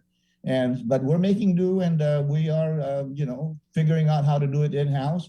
We've got the most excellent professional staff here in our various source countries marketing, and we're doing that. And we've downgraded a lot of the contract amount of our representatives in Japan, Taiwan, and Korea and the Philippines. But that's another thing about the Philippines. Let me say that yesterday we were again in a conference call with the Philippine Airlines, the top management, and they're really marketing Guam now to those that are Filipino citizens but have U.S. visas, those that are dual citizens, and the expats. And we've also hooked them up yesterday during our conference with a gentleman who is Filipino by birth, but he lives there and part of the Chamber of Commerce. He's organizing now with Philippine Airlines for Bangkok to fly from Bangkok to the Philippines to Guam with a 5-hour layover in the Philippines, but just as a pit stop going back. So there's another part that we can bring back the expats. And interestingly, I'm sure that you're probably interested to hear this. I tried this I asked the gentleman, his name is Steph Sanyo, and to go to the U.S. Embassy in Bangkok and ask them to please be a little bit more lenient about issuing a U.S. visa to the Thailand people so they could fly on this vaccination so that we might be able to provide this humanitarian thing. And he says, no, not to worry. In Thailand, they approve 95% of those visa applications in the United States, unlike the Philippines. Wow. So there's a good source there now for even those Thailand people that have money to come to Guam. All right, Gov. Anything in closing? How about the permitting czar thing? Are you still doing that? We're doing it. We're trying to deal with SHPO, SHPO. Oh yeah. That's where now everything's zeroed in as the problematic area. They read the laws maybe a little bit more stringent, but the governor and the lieutenant governor have also now taken over the reins to make sure that these directors, every agency, read the rules and the laws as in one way, not everybody having their own interpretation. So once you get that thing done, I think it'll be much more smoother going forward. Oh, Gov, just before I let you go, I wanted to ask about this Afghan refugee thing, because I think there was something that was mentioned in the national media. Just your thoughts, because I know GHRA hasn't really come out in support of it, but when we talk about reopening tourism and also this Afghan refugee issue, do you think that the territory can do both at the same time? I believe so. I don't know. They go from 18,000 people coming here to 100,000 people with their families. So certainly the State Department, for what I understand now, have stepped in to pay for the stay of if they do come here, for the hotels, because the military Department of Defense did not have the funds to do that. So they're working something out, and I just hope that maybe between us and the Northern Marianas, we might be able to share these, refugees coming in here for processing. All right, Gov. Thank you for your time. Thank you. You're still the one. Oh, you too. Thank you, Gabby. Wait, Gov, you told Jason you got your shirt in the PI? At Divisoria. When? Not recently. No, I'm just kidding. Richard Arroyo bought this for me. Okay. Yeah, that looks like a Richard shirt. He ordered it from Hawaii. I couldn't afford it, so he ordered it for me. Okay. For We'll Father's see you. Day. We'll see you, Gov. Thank you. Okay, Asta. Bye, Gabby. All right, GVB. We're getting Sergeant Paul Tapao, I believe. I sent him the link. Yeah, I did. Okay. Oh, and then also, yeah, 9:30 scheduled. We have our friend Tina Noke. We haven't heard from Tina in a while, but you know what's coming up in this month, this part of the year, this part of the world. It's a island tradition, an institution. This part where we all gather as a community and we do the Relay for Life. Obviously, last year we weren't able to do that. We had the great pleasure of being able to put on a virtual Relay for Life with our friends at American Cancer Society. Tina's coming on today to let you know how you can do the Drive and Wave Relay for Life, and that's what's planned. Next weekend. I want to go ahead and read off this magistrate as document that came down from the Superior Court of Guam. And this is relative to this is the charging documents basically for Nicholas Moore. And it's a synopsis of Guam Police Reports 20-25-884 and 20-27-259 submitted by officers of GPD, which sets forth the following events occurred on Guam. On or about October 30th, 2020, GPD was alerted to a possible missing person identified as Michael Castro, the victim. A vehicle belonging to Michael was located on the property of Unitech Environmental Group at a storage lot in Santa Rita. Suspected bullet holes were located in the driver's door of the vehicle. 2 .45 caliber bullets were recovered from the interior of the vehicle. One was located inside the driver's side door and another located inside the vehicle. Suspected blood was collected from the interior of the vehicle. It's important to note that the vehicle was found on property owned by Unitech. The gate securing the entrance to the property was found secured by a padlock by Unitech employees. Nicholas Wayne Moore, the defendant, is the son of Leroy Moore, who owns and operates Unitech. Moore is an employee of Unitech, and through the course of its investigation, GPD learned that Moore has access to and knowledge of Unitech surveillance camera system. Moore also has access to Unitech property, and on October 30th, 2020, he was at the property early and asked his father to bring him a fresh set of clothing. Multiple Unitech employees noted that Moore's early reporting to the work site and need for fresh clothing was unusual. The GPD officers executed a search warrant for the geolocation of Michael Castro's cell phone on the night of October 29, 2020. The last cell phone tower which pinged to Castro's cell phone indicates that his cell phone was in the vicinity of Route 17 near Apra Vista Court, Santa Rita at 1:33 in the morning on October 30th. A friend of Michael's reported that he last saw Michael alive around midnight on October 30th and that Michael asked the friend to accompany him to Santa Rita to go meet some people. The friend declined and Michael left alone. This friend confirmed that when Michael left to head to Santa Rita, Michael was wearing the friend's black hat. The black hat found within the vehicle matched the description given by Michael's friend. Now, through the course of their investigation, Guam Police Department officers learned that Moore and Michael were associated with each other through the use of illegal drugs and prescription pills, and that the two were involved in a recent falling out. Detectives also learned that Moore was known to possess a .38 caliber handgun and .45 caliber Ruger handgun, both of which he had displayed to multiple parties. A source of information, SOI or witness, was identified through the course of the investigation. The SOI has both personal and drug-related interactions with both Michael and Moore. The SOI revealed that a week prior to Michael going missing, Michael moved into the SOI's home. The SOI described a situation to detectives wherein a mutual female acquaintance of both the SOI Michael and Moore had agreed to perform sexual acts on Michael in exchange for money. Michael initially paid her, but according to the female acquaintance, Michael stole the money from her after the fact. This event caused the SOI to kick Michael out of the SOI's residence. The female acquaintance was located, interviewed, and corroborated the witness's recollection of events. The SOI further stated that on October 29, 2020, Moore was at the SOI's house along with a third party. An argument sprang up between the third party and Moore, resulting in Moore stating that he was going to, quote, take care of Michael, and that he was going to, quote, rob Michael. During this argument, Moore brandished a gun, and he left the residence with that gun. Okay. The SOI reported that Moore called him on the morning of October 30th, 2020, and asked the SOI to stop by the Unitech property because Moore had something for him. He did so, and Moore provided the SOI with illegal prescription drugs. On November 6, 2020, Moore came to the SOI's residence and confessed that he had murdered Michael Castro by stabbing him using a combat knife. On November 7, 2020, Moore picked up the SOI and asked him for help erasing surveillance footage at Unitech. The SOI declined and reported that Moore went into the Unitech offices. Moore then came out, accompanied by Moore's girlfriend, Jasmine Rosales, and asked the SOI if he would like to see Michael's body.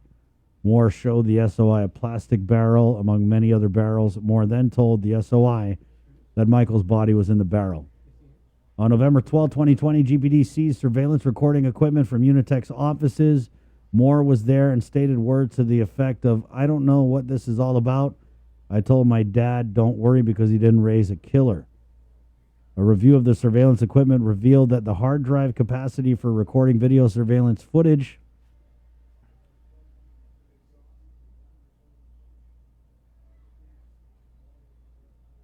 was approximately 4 terabytes of data, which equated with approximately 3 months of available storage time. However, there was only video footage on the hard drive covering the dates of November 10th through November 12th, 2020. It was further discovered that system settings had been last manipulated on November 10th, 2020. Moore's father told GPD detectives that Moore had set up the surveillance system, that he was the only one with access codes to the system, and that he was the only employee who had control of the surveillance system. A DNA profile was generated from an albuterol inhaler located within a backpack belonging to Moore. A DNA profile was generated from a toothbrush and a razor found inside Michael's vehicle and attributed to him. A search of Leroy Moore's residence was conducted and a Ruger P90 45 caliber pistol was seized. Ballistics analysis of the bullets found inside Michael Castro's vehicle located abandoned on Unitech property matched at least one of the bullets to the Ruger. Blood was found on the slide and trigger guard of the Ruger. DNA located within a blood sample taken from inside the vehicle on the cap and the mask found inside the vehicle was a statistical match for the DNA profile, ostensibly that of Michael Castro. Blood located on the slide and trigger guard of the Ruger was a mixture of DNA of 3 individuals. One profile was a statistical match for the DNA profile attributed to Moore. One DNA profile was a statistical match for the DNA profile attributed to Michael. And a third DNA profile has not been attributed. A combat knife was located under the front passenger seat. Jasmine Rosales was interviewed. This is Moore's alleged girlfriend, and confirmed that Moore had left her on the night of the October 29th, 30th, ostensibly to get some pills for pain he claimed that he was experiencing in his leg. Eventually, Rosales quit answering police questions when she was advised to do so by either Moore's mother or the family attorney. Moore admitted to knowing Michael Castro and having past dealings with him involving the sale and use of illegal drugs and prescription pills. He admitted to knowing the SOI and having past dealings with the SOI, which involved illegal drugs and prescription pills. Based on the foregoing, there's probable cause to charge Nicholas Wayne Moore, date of birth, April 8, 1998, with aggravated murder in the first degree as a felony and murder as a first degree felony. Signed, Jeremiah B. Luther, Assistant Attorney General. All right, we're going to take a quick break. I don't think Sergeant DePauw's going to make it this morning, but we do have American Cancer Society, and there's something else going on here with you guys. We got a special treat. Stay tuned, you guys, because we got something cool coming up. All right, okay, so that's next right here on the link. Good morning. Our World War II survivors have endured more sacrifice, suffering, fear, hope, and perseverance than we can ever imagine. Their stories have been passed down from generation to generation and have become a central part of the legacies and histories of our families. As we commemorate our 77th annual liberation, we invite you to share these stories and special memories as we present My Liberation Hero. During the month of July, KUAM will feature these tributes on KUAM News as well as on our digital platforms. We ask that you start your video or written submissions with the phrase, "My Liberation Hero is," and please submit pictures of your heroes if you have them. Send your emails to liberation@kuam.com, and let's give everyone a chance to reflect and remember these special times and people in our history. Happy 77th Liberation Day, Guam. Brought to you by Coast 360 Federal Credit Union, Ordot Dental Clinic, and Vince Jewelers. GU Self Storage, conveniently located near the Harmon McDonald's. We offer affordable rates, online payments, and auto bill pay for your convenience. Plus gate access daily from 6 a.m. to 9 p.m. Call us today at 648-7867 for more information. The relationship between Guam and Manila, Philippines is undeniable as we share similar cultural traditions, history, and heritage, with generations of Filipinos calling Guam home. KUAM presents a monthly look at the capital city featuring in-depth and engaging interviews on everything from medical tourism to new business and government leaders. Veteran newscaster Nestor Lecanto delivers Beyond Our Borders. This special program is brought to you by the Bank of Guam and KFC. Uno Mixed. We're mixing it up on the last Thursday of every month with a look at lifestyle, entertainment, food, and so much more on the stations, networks, and digital platforms of KUAM Communications. Uno Mixed is presented to you by Docomo Pacific, Better Together, and Pepsi. This July, Independent Guahan and Todung Marianas presents Nat Lotlat, Songs of Freedom Volume 5. This event is a chance for the community to connect to conscious and empowering social change and decolonization through music, poetry, art, and dance. Nat Lotlat, Songs of Freedom airs Sunday, July 4th, 7 to 9 p.m. on KUAM TV8. Nat Lotlat means to give life, and in that spirit, join Independent Guahan on July 4th as we create an evening of art and creativity aimed at giving life to our community and our dreams for a more just and equitable future. Viva Guahan! Do you feel like you're missing out on something? Make life more rewarding with Pacific Points.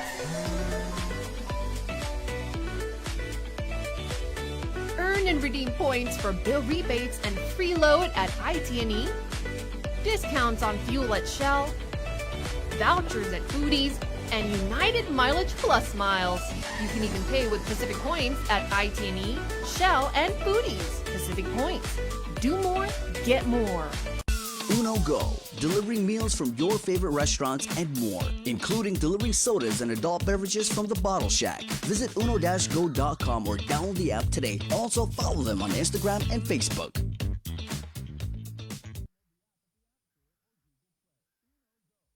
KUAM's multi-platform morning show, The Link, just got a little more delicious with Feed Me Fridays. Chris, Sabrina, Jason, and the rest of the morning crew will take some time each Friday to talk food, taste food, and bring you all the latest and greatest in food from King's Restaurants and Ruby Tuesday Guam, old faves, new hits, and everything on the menu in between. It's Feed Me Fridays on The Link.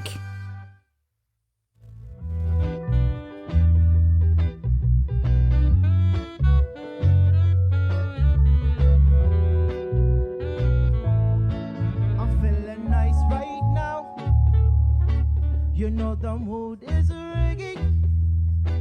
You see, you're all a temptation, a positive statement on what is good.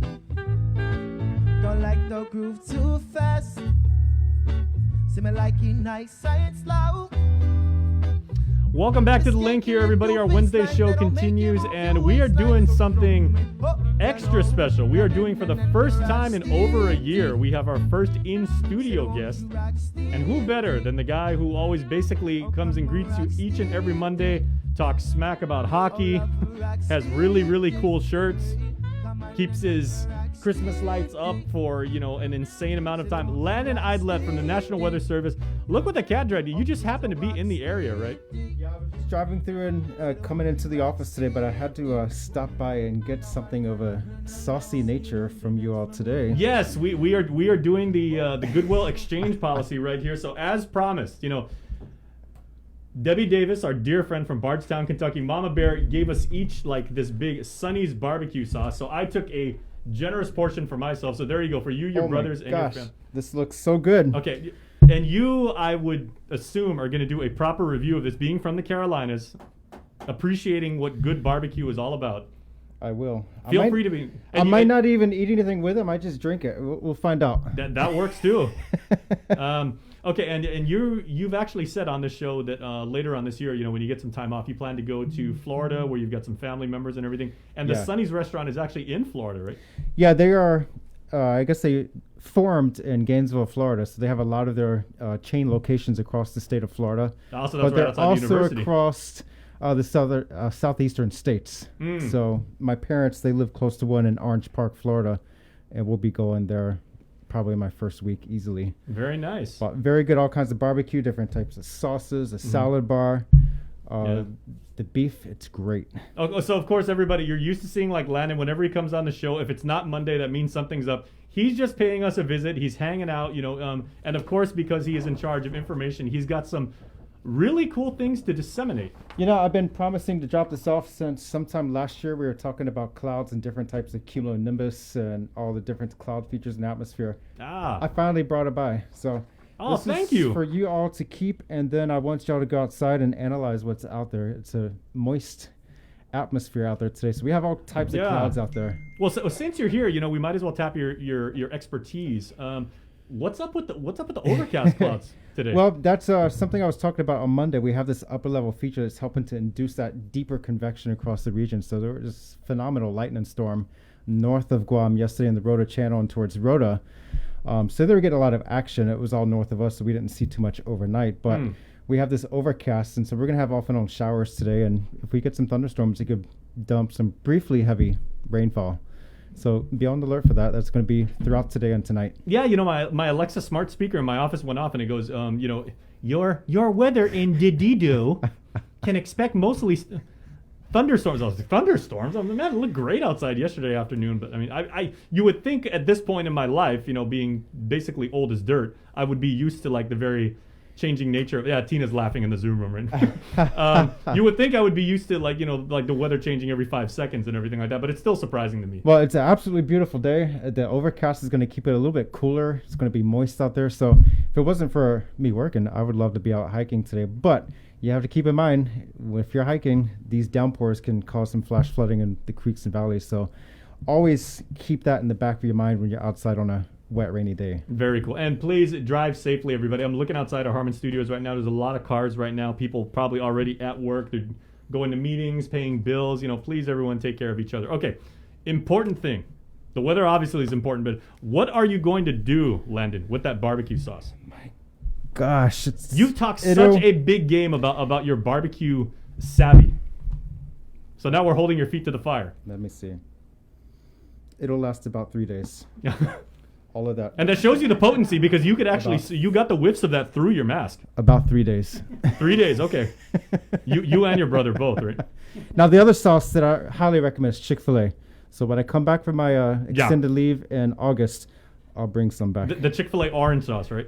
The, what is it? It's not the Polynesian sauce. It's not the orange sauce. I think it's just this tangy barbecue sauce. That's my all-time favorite. But they have, I think, 5 different sauces. Yeah, I tried some of that a couple of years ago. Like one of my friends from Orlando, actually, she sent me some, and I was like, this is good stuff. But that Sonny's barbecue sauce is right up there with it. Yes, it is. I love the Sonny's, especially all the sweeter one. Yeah, but you lived on Guam long enough and everything, and you know how we do things out here. We're all about inafamalik and everything. So whatever you make with that, share it with your neighbors, give it to friends, make somebody's day, man. Barbecue is the wood. My friends barbecue brings people together. My friends will never know about this. There'll be like 2 drops left in what is already a very, very voluminous bottle. So. Wow, Jay. I hate to break up the bromance here, guys, but you did come by to get a copy of. We're trading cloud porn for romance novel porn. For semi porn. It's a lot of eye candy here. Oh yeah. So yeah. Since we're here, are we gifting Landon with one of the books? I'll let you do the. Okay. So we have here our friend Paula Kennedy. You guys follow her. She's Guam Mama Cooks on social media. And she has, among the many cookbooks she's already done, she has now written these Chamorro erotic romance books set to World War II times. We we read as much as we could here on. Landon's already smiling. I can see that through the mask too. But this is, I mean, I've known Paula. She's my high school classmate. She's always been unbelievably creative, a phenomenal softball player too. Really, really talented and everything like that. But she gave us a bunch of these, just gifted, sent us this whole big box so that she could give to our family and friends of here on the program, of which you were one, obviously, and for Liberation Day. Well, I'd take that home to my mom. She likes reading those romance novels. Nice. So she might get a kick out of Yeah, it. Who needs Fabio? We got Francisco. Well, I am curious about that. I saw this on the desk here. I was like, who is reading this? And then I see the Guam flag in the background. I was like, that's pretty special. Yeah, see, we got barbecue and we got erotic romance literature here. This show is all about being saucy. What can I say? All right, I am completely out of puns right now. So, Matt, good to see you, man. Good to see you. It's nice to be here in person. Yeah, and real quick before we let you go, what have you guys got going on? Because when you guys aren't basically giving the island information about formations that may or may not threaten us and everything like that, you guys are always doing educational campaigns. You guys are training. You guys are doing stuff. So I've actually got a seminar going on this afternoon with the Bank of Hawaii out of Hawaii. So I'll be talking to the Guam, Saipan, and Palau branches, all their employee staff. This will be the second seminar in a week. Just talk about tropical cyclones, the climatology, and general preparedness. I've got another teleconference tomorrow with folks in DC all about the Western Pacific and the tropical cyclone outlook. So it's constant. I was just on the phone with Saipan Homeland Security Office before I walked in this morning, and we're planning on September activities. Hopefully I can get up there for a week and a half and do all kinds of workshops, trainings, all in support of National Preparedness Month. Yeah, and of course, it's been probably the better part of a year and a half since, we've all been in the same room, interviewing, talking about the weather, doing whatever. I forgot how tall you actually are. When you walked in, I was like, wow, Atlanta's, you said about 5'11"? Yeah, 5'11" and a half. 5'11" and a half. Okay, and I'm 6'3", so I mean that's my brother is 6 even. He's 6 feet plus he's 13 years older, 13 minutes older than you? 12 minutes older, a half inch taller, but I outweigh him by about 20 pounds. That's a twin sibling rivalry. All right, man. Good to see you as always, man. Thanks for coming down. Thank you for Great to see you all. Yeah, and we look forward to using these each and every Monday. Actually, you gave us a bunch.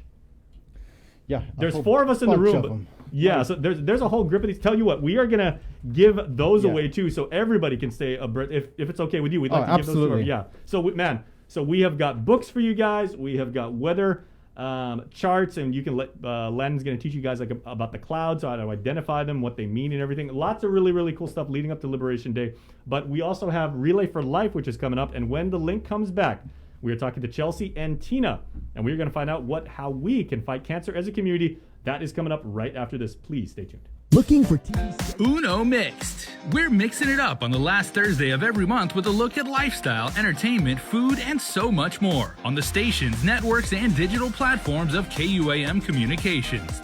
Uno Mixed is presented to you by Docomo Pacific, Better Together, and Pepsi. This July, Independent Guahan and Tordung Marianas presents Nat Lotlat, Songs of Freedom Volume 5. This event is a chance for the community to connect to conscious and empowering social change and decolonization through music, poetry, art, and dance. Nat Lotlat, Songs of Freedom airs Sunday, July 4th, 7 to 9 p.m. on KUAM TV8. Nat Lotlat means to give life, and in that spirit, join Independent Guahan on July 4th as we create an evening of art and creativity aimed at giving life to our community and our dreams for a more just and equitable future. Viva Guahan! Do you feel like you're missing out on something? Make life more rewarding with Pacific Points.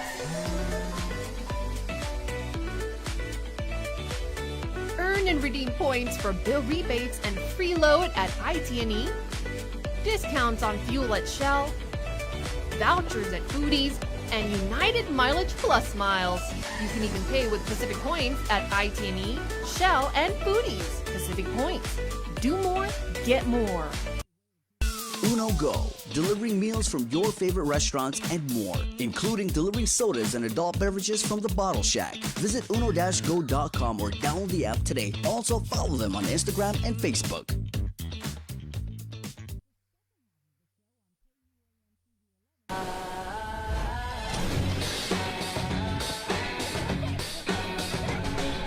Make sure you're connected.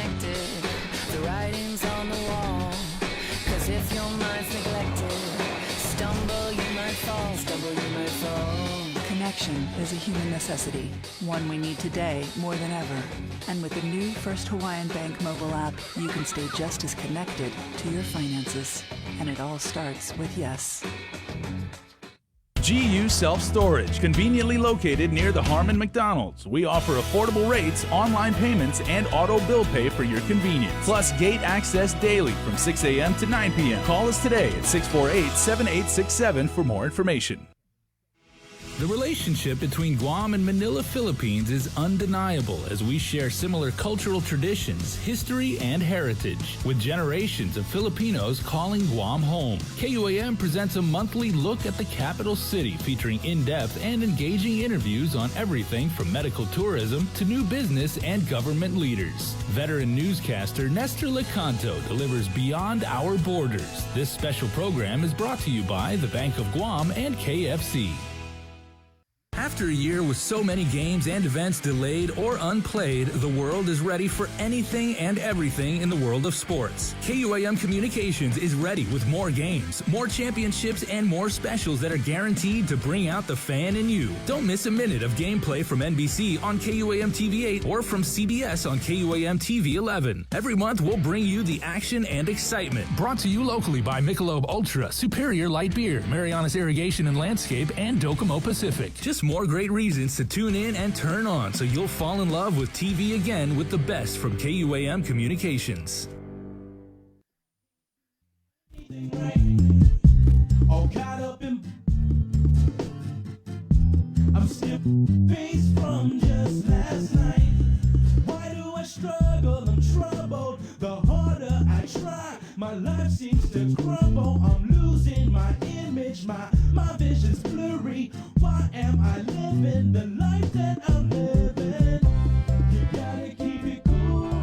Don't let the fool in you control you. Yeah.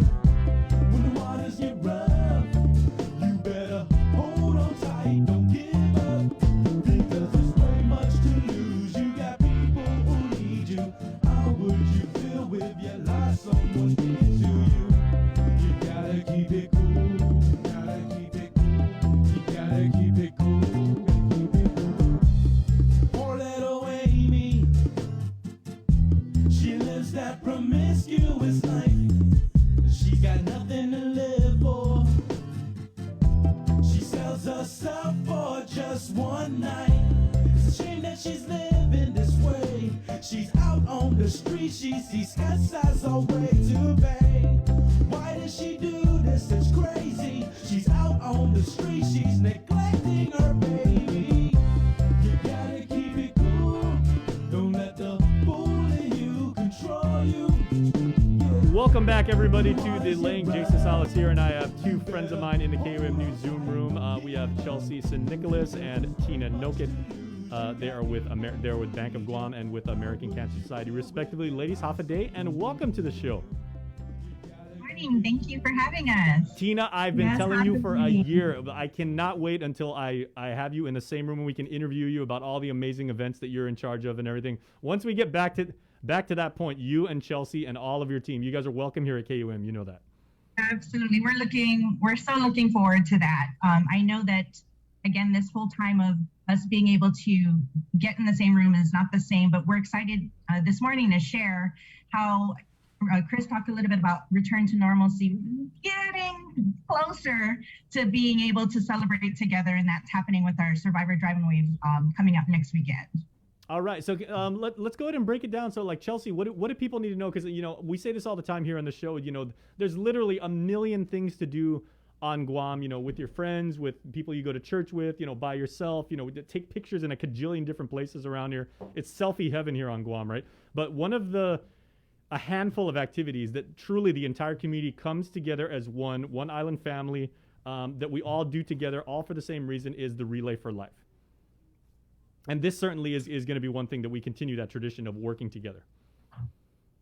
Yes, and like what Tina said is we have our Survivor Drive-In Wave coming up on July 10th. It's from 2 to 5 p.m. at Teason High School. And it's a great way for us to celebrate our survivors. They're going to be able to, instead of having the once was normal events where we would go and they would come in person and we would have a celebration. It's going to be a little bit different. It's kind of like the drive-through grads situation kind of ordeal. And so we have adopted that, and that's how we're going to celebrate our survivors this year, because they've battled such a huge fight and they've won, right? And we still have people continuing today. And so we just want to make sure that they understand that we're still there for them. We're still fighting with them. And this is going to be a great event, and we hope people sign up and join us. Absolutely. You know, some people, they even said like about, you know, the grad and drive-through graduation and everything like that, you know, like it's not the same. I love that format. I think it's like super cool. Yeah. And what's going to be amazing is, you know, that victory lap that we usually have at the field, we're going to recreate that with our paparazzi teams that are going to be along the drive route you know, for them to be there to cheer on our survivors as they drive through. So we're hoping they'll still get that sense from our community and from our relay teams that, you know, we're right there with them. And you know, to continue, you know, and for us to thank them for continuing to be that inspiration for us to continue to fight, even in these really uncertain times, and just digging deep into our hearts, into our time, into our pocketbooks to help, you know, fund the mission of the American Cancer Society. So Tina, it's kind of like almost like a little motorcade. Yeah, absolutely. That's what we're looking for. So the first car will be allowed in at 2 p.m. And we're hoping it'll be as smooth as the Gratin goes. This is going to be our first time, so we're going to ask the entire community's patience as we, you know, run through this. And, you know, we can plan as well as we, you know, as much as we can, but we always know sometimes Murphy, you know, sneaks up on us and some things may not go as we plan. But again, in the spirit of fighting cancer, in the spirit of tackling whatever comes our way and, you know, overcoming that, that's what we're looking for this during this event. And so Saturday, July 10, Teason High School, cancer survivors and their care and a primary caregiver will be able to come through. There is going to be a photo opportunity as they come around kind of at the grandstand. Well, they'll be able to exit the vehicle, come and take a photo with the amount of years that they've been a survivor. And then, you know, get back into receive a little recognition item. Thank you to Happy Boutique Things, who's donated a really gorgeous ornament for them to commemorate this year in honor of Team Jesse, their loved one. They do this in memory of him, and we thank them so much for their support. We thank the Bank of Guam for being our cancer survivor sponsor this year. You know, we can't do what we do without our partners like the Bank of Guam and Happy Boutique and Things to help us really bring back that spirit and, you know, show our survivors, showcase our survivors. Last year, that virtual event was awesome, but I think we really missed being able to see our survivors and see their faces and be with each other to congratulate them as they, this year, take that drive around the loop and, you know, bring us that spirit of hope. Okay, ladies, if I may, I got one question, because one thing that I always think is so, I mean, and you said, like, Tina, you know, some of the logistics of this, you know, like, you know, we're going to have to plan as best we can and, you know, try and like, you know, like execute the rules, but all are welcome, obviously. And if you were a survivor, we would love, you know, to feature you, to honor you, to celebrate you. But I've seen in past Relays for Life, you know, you may have 24 people that are marching.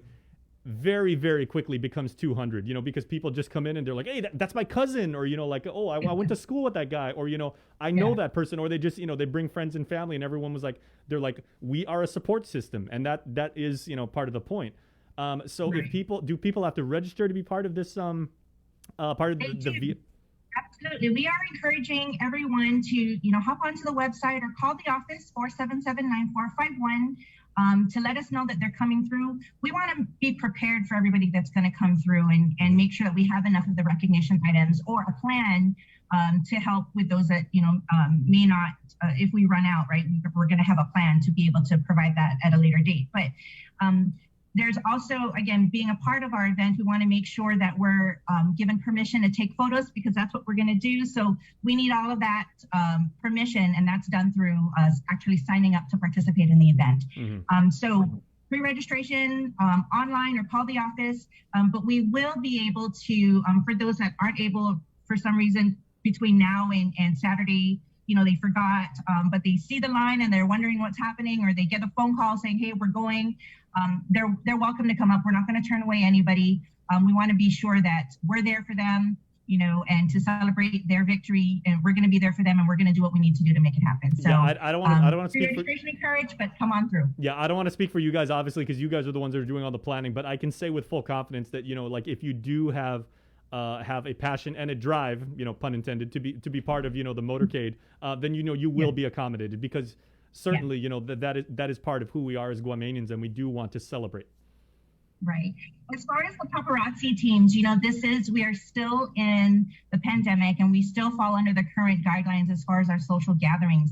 So the number of teams on site, and actually the number of people on site that are actually there, not the ones driving through, we are limited to the 100 persons. So our paparazzi teams, we've given them the messaging about how many people they can have on site, and if they need to switch out to do shifts, we're asking them to do that so that we can accommodate as many people as we can, as many teams and team members as we can, while staying within the guidelines of the proposal that we've submitted to public health. We really want to be good stewards of kind of the policies, again, for the safety of the community, and of course for the safety of our cancer survivors that are going to be coming through. Now, Chelsea, I'd like to ask you, because obviously the Bank of Guam has always been one of the strongest corporate partners in Relay for Life, and you guys always have this huge showing of your family members, from people that work there, and they bring their extended families. And I'd like to ask, if I may, and everything, what does that mean for you as an employee and as a member of that family in the bank? And then, what does it mean for you personally to be able to take part in the Relay for Life? Well, as part of being a part of the Bank of Guam Familia, just to know that our employees come together and they see how important it is to celebrate this, and they've all been touched by cancer one way or another, right? Through an extended family member or through themselves. And so for us to get together and unite and really just be here, not only for the company, but for the island, it just means so much. Like it's a really important, it's an important event for us. I mean, as our part of our mission to strengthen in the communities that we serve, it's just a staple. I love it. I love working for this company because of that reason. Personally, I recently lost my grandmother to cancer. And so it's been such a journey, and we've always been attending the survivorship events. And so being there without her this year, it's going to be tough, but it's to remember. And she was a survivor at one point, and, we lost the second battle, but it happens, and, it's how we live on their memory. Well, our condolences for the loss of your grandma, but yeah, and she is a champion, and the fact that she put up a very I'm sure a very noble fight and everything like that. We will all do our part, as members of this extended family and everything like that, to honor her. Thank you. Okay, so what else should people know? Because Tina, one of the things about Relay for Life is everybody goes there. With the same intent, it's not just, oh, this is a great place to hang out, or, my friends are going there, or, oh, this would make a great Instagram story. We all know why we're going there and why we're doing it, but there's always activities, and there are, things to do and things to learn and things you can take away from it. Right. So the Survivor Drive and Wave, is the first event for the 2021 celebration. And this Friday, Governor Liu is going to be proclaiming July as our official launch month for Relay for Life. In the past, it's been like Relay for Life Day, but because of the unique circumstances, we're going to be launching the entire celebration. And so that will take place. We can tune in on her Facebook page for that 10:30 on Friday. And we invite everybody to join us for that one. And then after that, so our survivorship, and then we come to the Luminaria, which is going to take place in August. And hopefully, if things go well, right, with the plans of lifting numbers, we'll be able to have a much bigger celebration that we're planning for right now. But again, we're going to be doing the bare minimum for safety reasons. But for those that want to continue to honor their family members and remember the loved ones that we've lost, the Luminarias are available. You can call the office, or you can purchase them online, and so that you can have your loved one represented in our ceremony. It's going to be for us, that coming home into the ceremony, and really the Luminaria is one of the biggest attractions of our Relay for Life event, and that's the one that everybody ensures that they're there for, regardless of whatever else is happening. So rather than just a 2-hour event, we're looking at a day-long opportunity for folks to come in and witness the ceremony, pay tribute to their loved ones. And then, of course, the Relay for Life teams. I know our latest team that has joined on Team Gov Guam, they are actively doing their fundraising and getting together. Team Gov Guam, like the whole Gov Guam.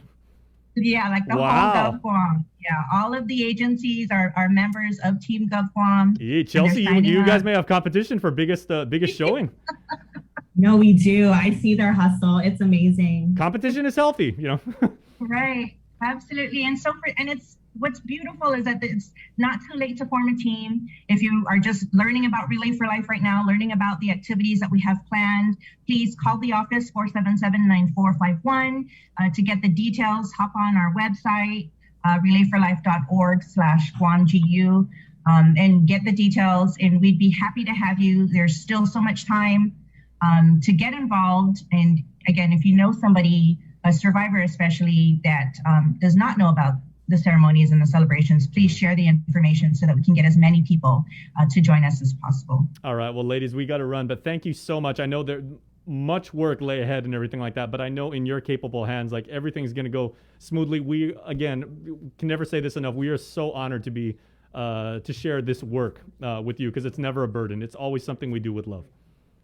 Thank you. Thank you so much to the KOM team for always being there for us as well. Thank you, Bank of Guam and Capital Tegan. Yes, thank you guys. Yeah, Chelsea, thanks so much. We'll see you guys soon, okay? Okay. Bye. All right, everybody, and that was, of course, our segment, The Greater Good. And every Wednesday here on The Link, we put this segment on with our support of the friends over at Jay Goodman. We feature interesting and informative interviews, just like Tina and Chelsea, with community leaders and organizational representatives, bringing awareness to our residents and encouraging participation in planned activities in which we all celebrate. The Greater Good, brought to you by our friends at Jay Goodman, a happiness company.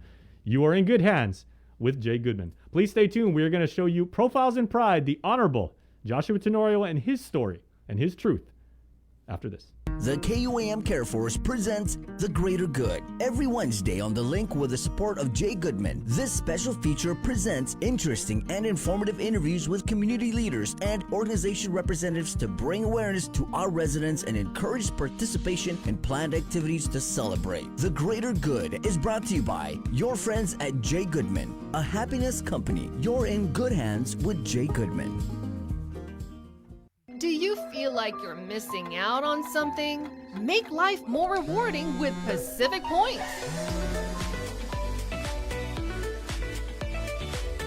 Earn and redeem points for bill rebates and free load at IT&E, discounts on fuel at Shell, vouchers at Foodies, and United Mileage Plus miles.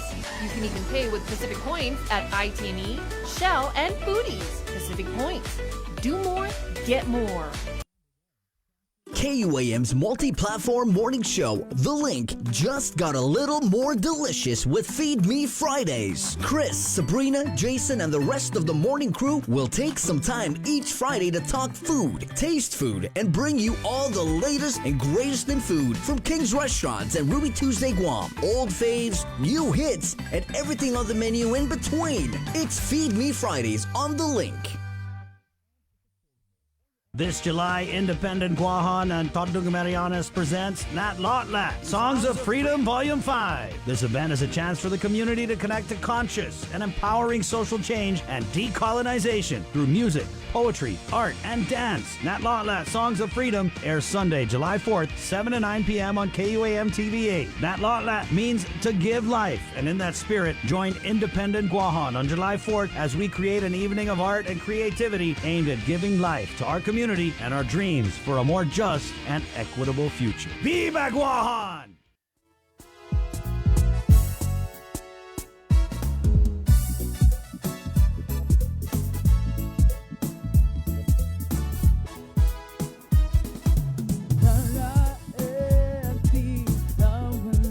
All right, everybody, the world premiere of Crimes Without Conviction, Episode 1, Sabrina Salas Mathanani's brand new podcast in which he features the very, very tragic death of Deanna Oli and the ensuing investigation is just a few minutes away, so stay tuned right here on Facebook. But first, we're going to bring you this month's and the final Profile in Pride. Is the last day of Pride Month here. It's Pride all year round here on The Link.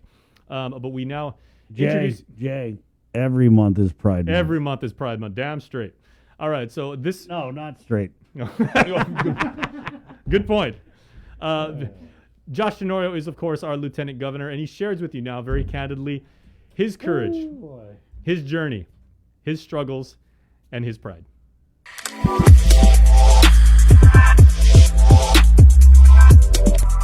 So I'm Josh Tenorio. I'm the Lieutenant Governor of Guam.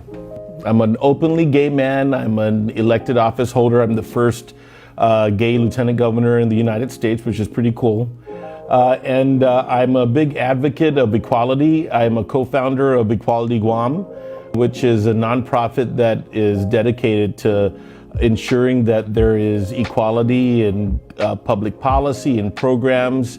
That we, in particular, we are very interested in making sure that LGBTQ persons on Guam have access to healthcare, to housing, that families are protected, and that we will oppose any efforts to take any of the progress or to prohibit LGBTQ people or their family members from getting services or being treated the same as anybody else. When I grew up in the late 80s or in the mid to late 80s, and I graduated in 1991.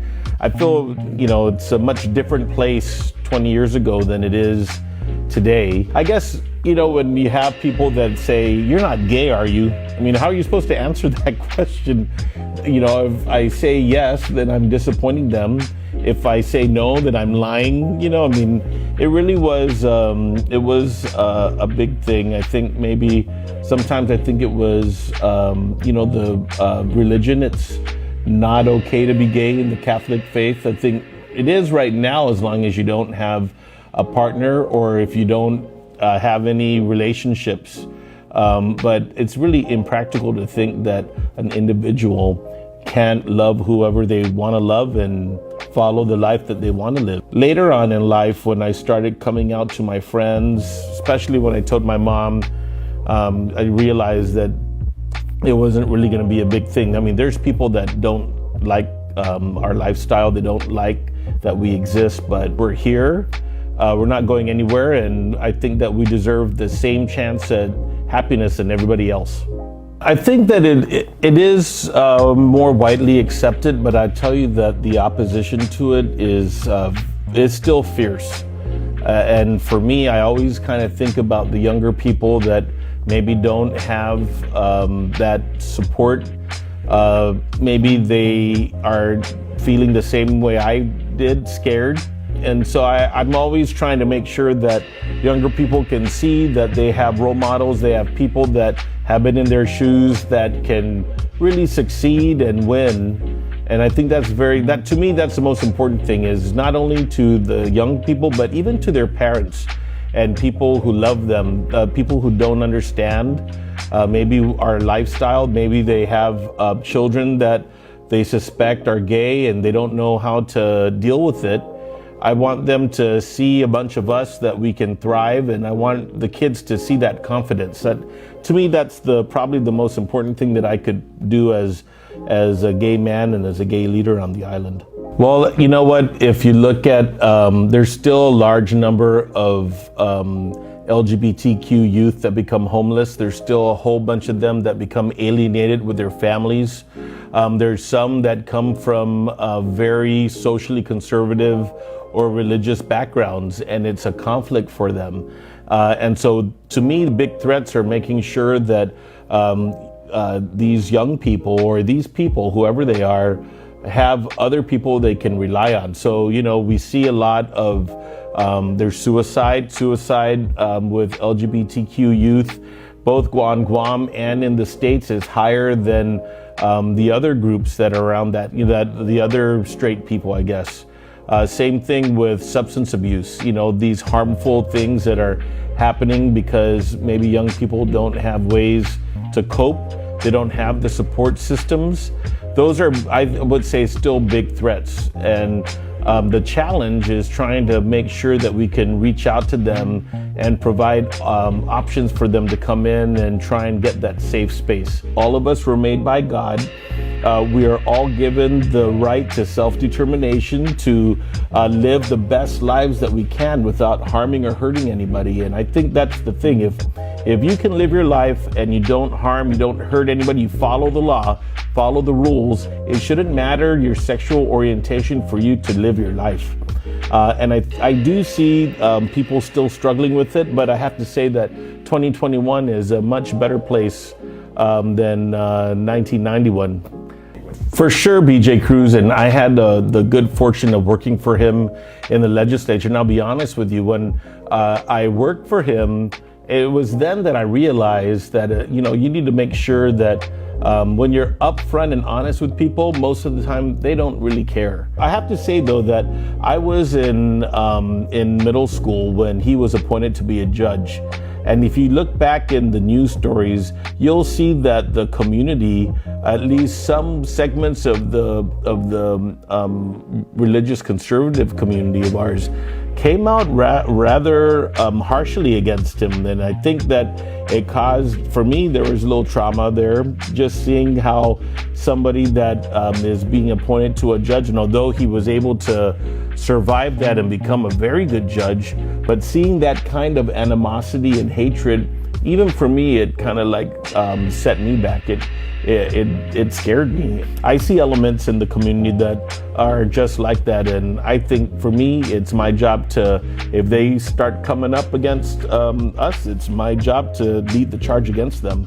So I would say that the big thing that's so important, not only for the island but the country, is passing the Equality Act. Now the House of Representatives have passed the Equality Act, but the Senate doesn't look like they're going to do it.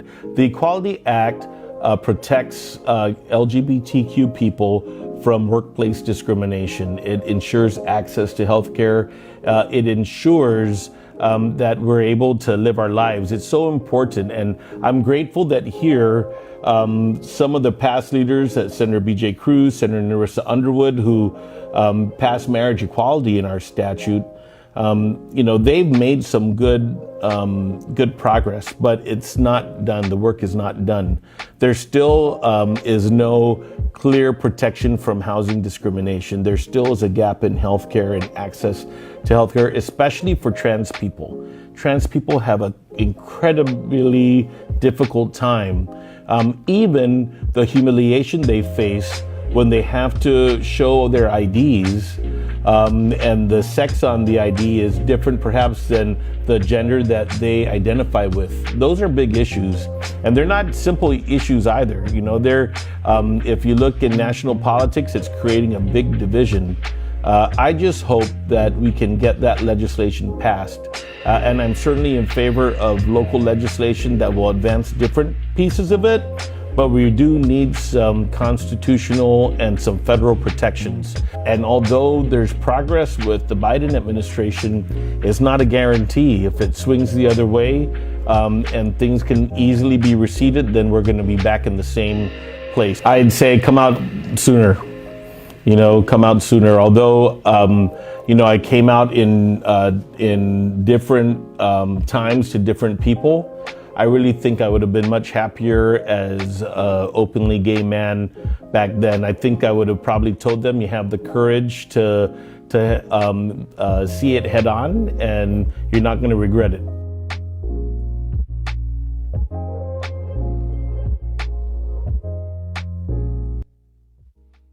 Everybody, that was a great show today. We will see you tomorrow. Remember, Crimes Without Conviction, it's already live on our Facebook timeline. Swipe up, watch it. We'll talk about it tomorrow. Bye-bye. The world of television is more exciting than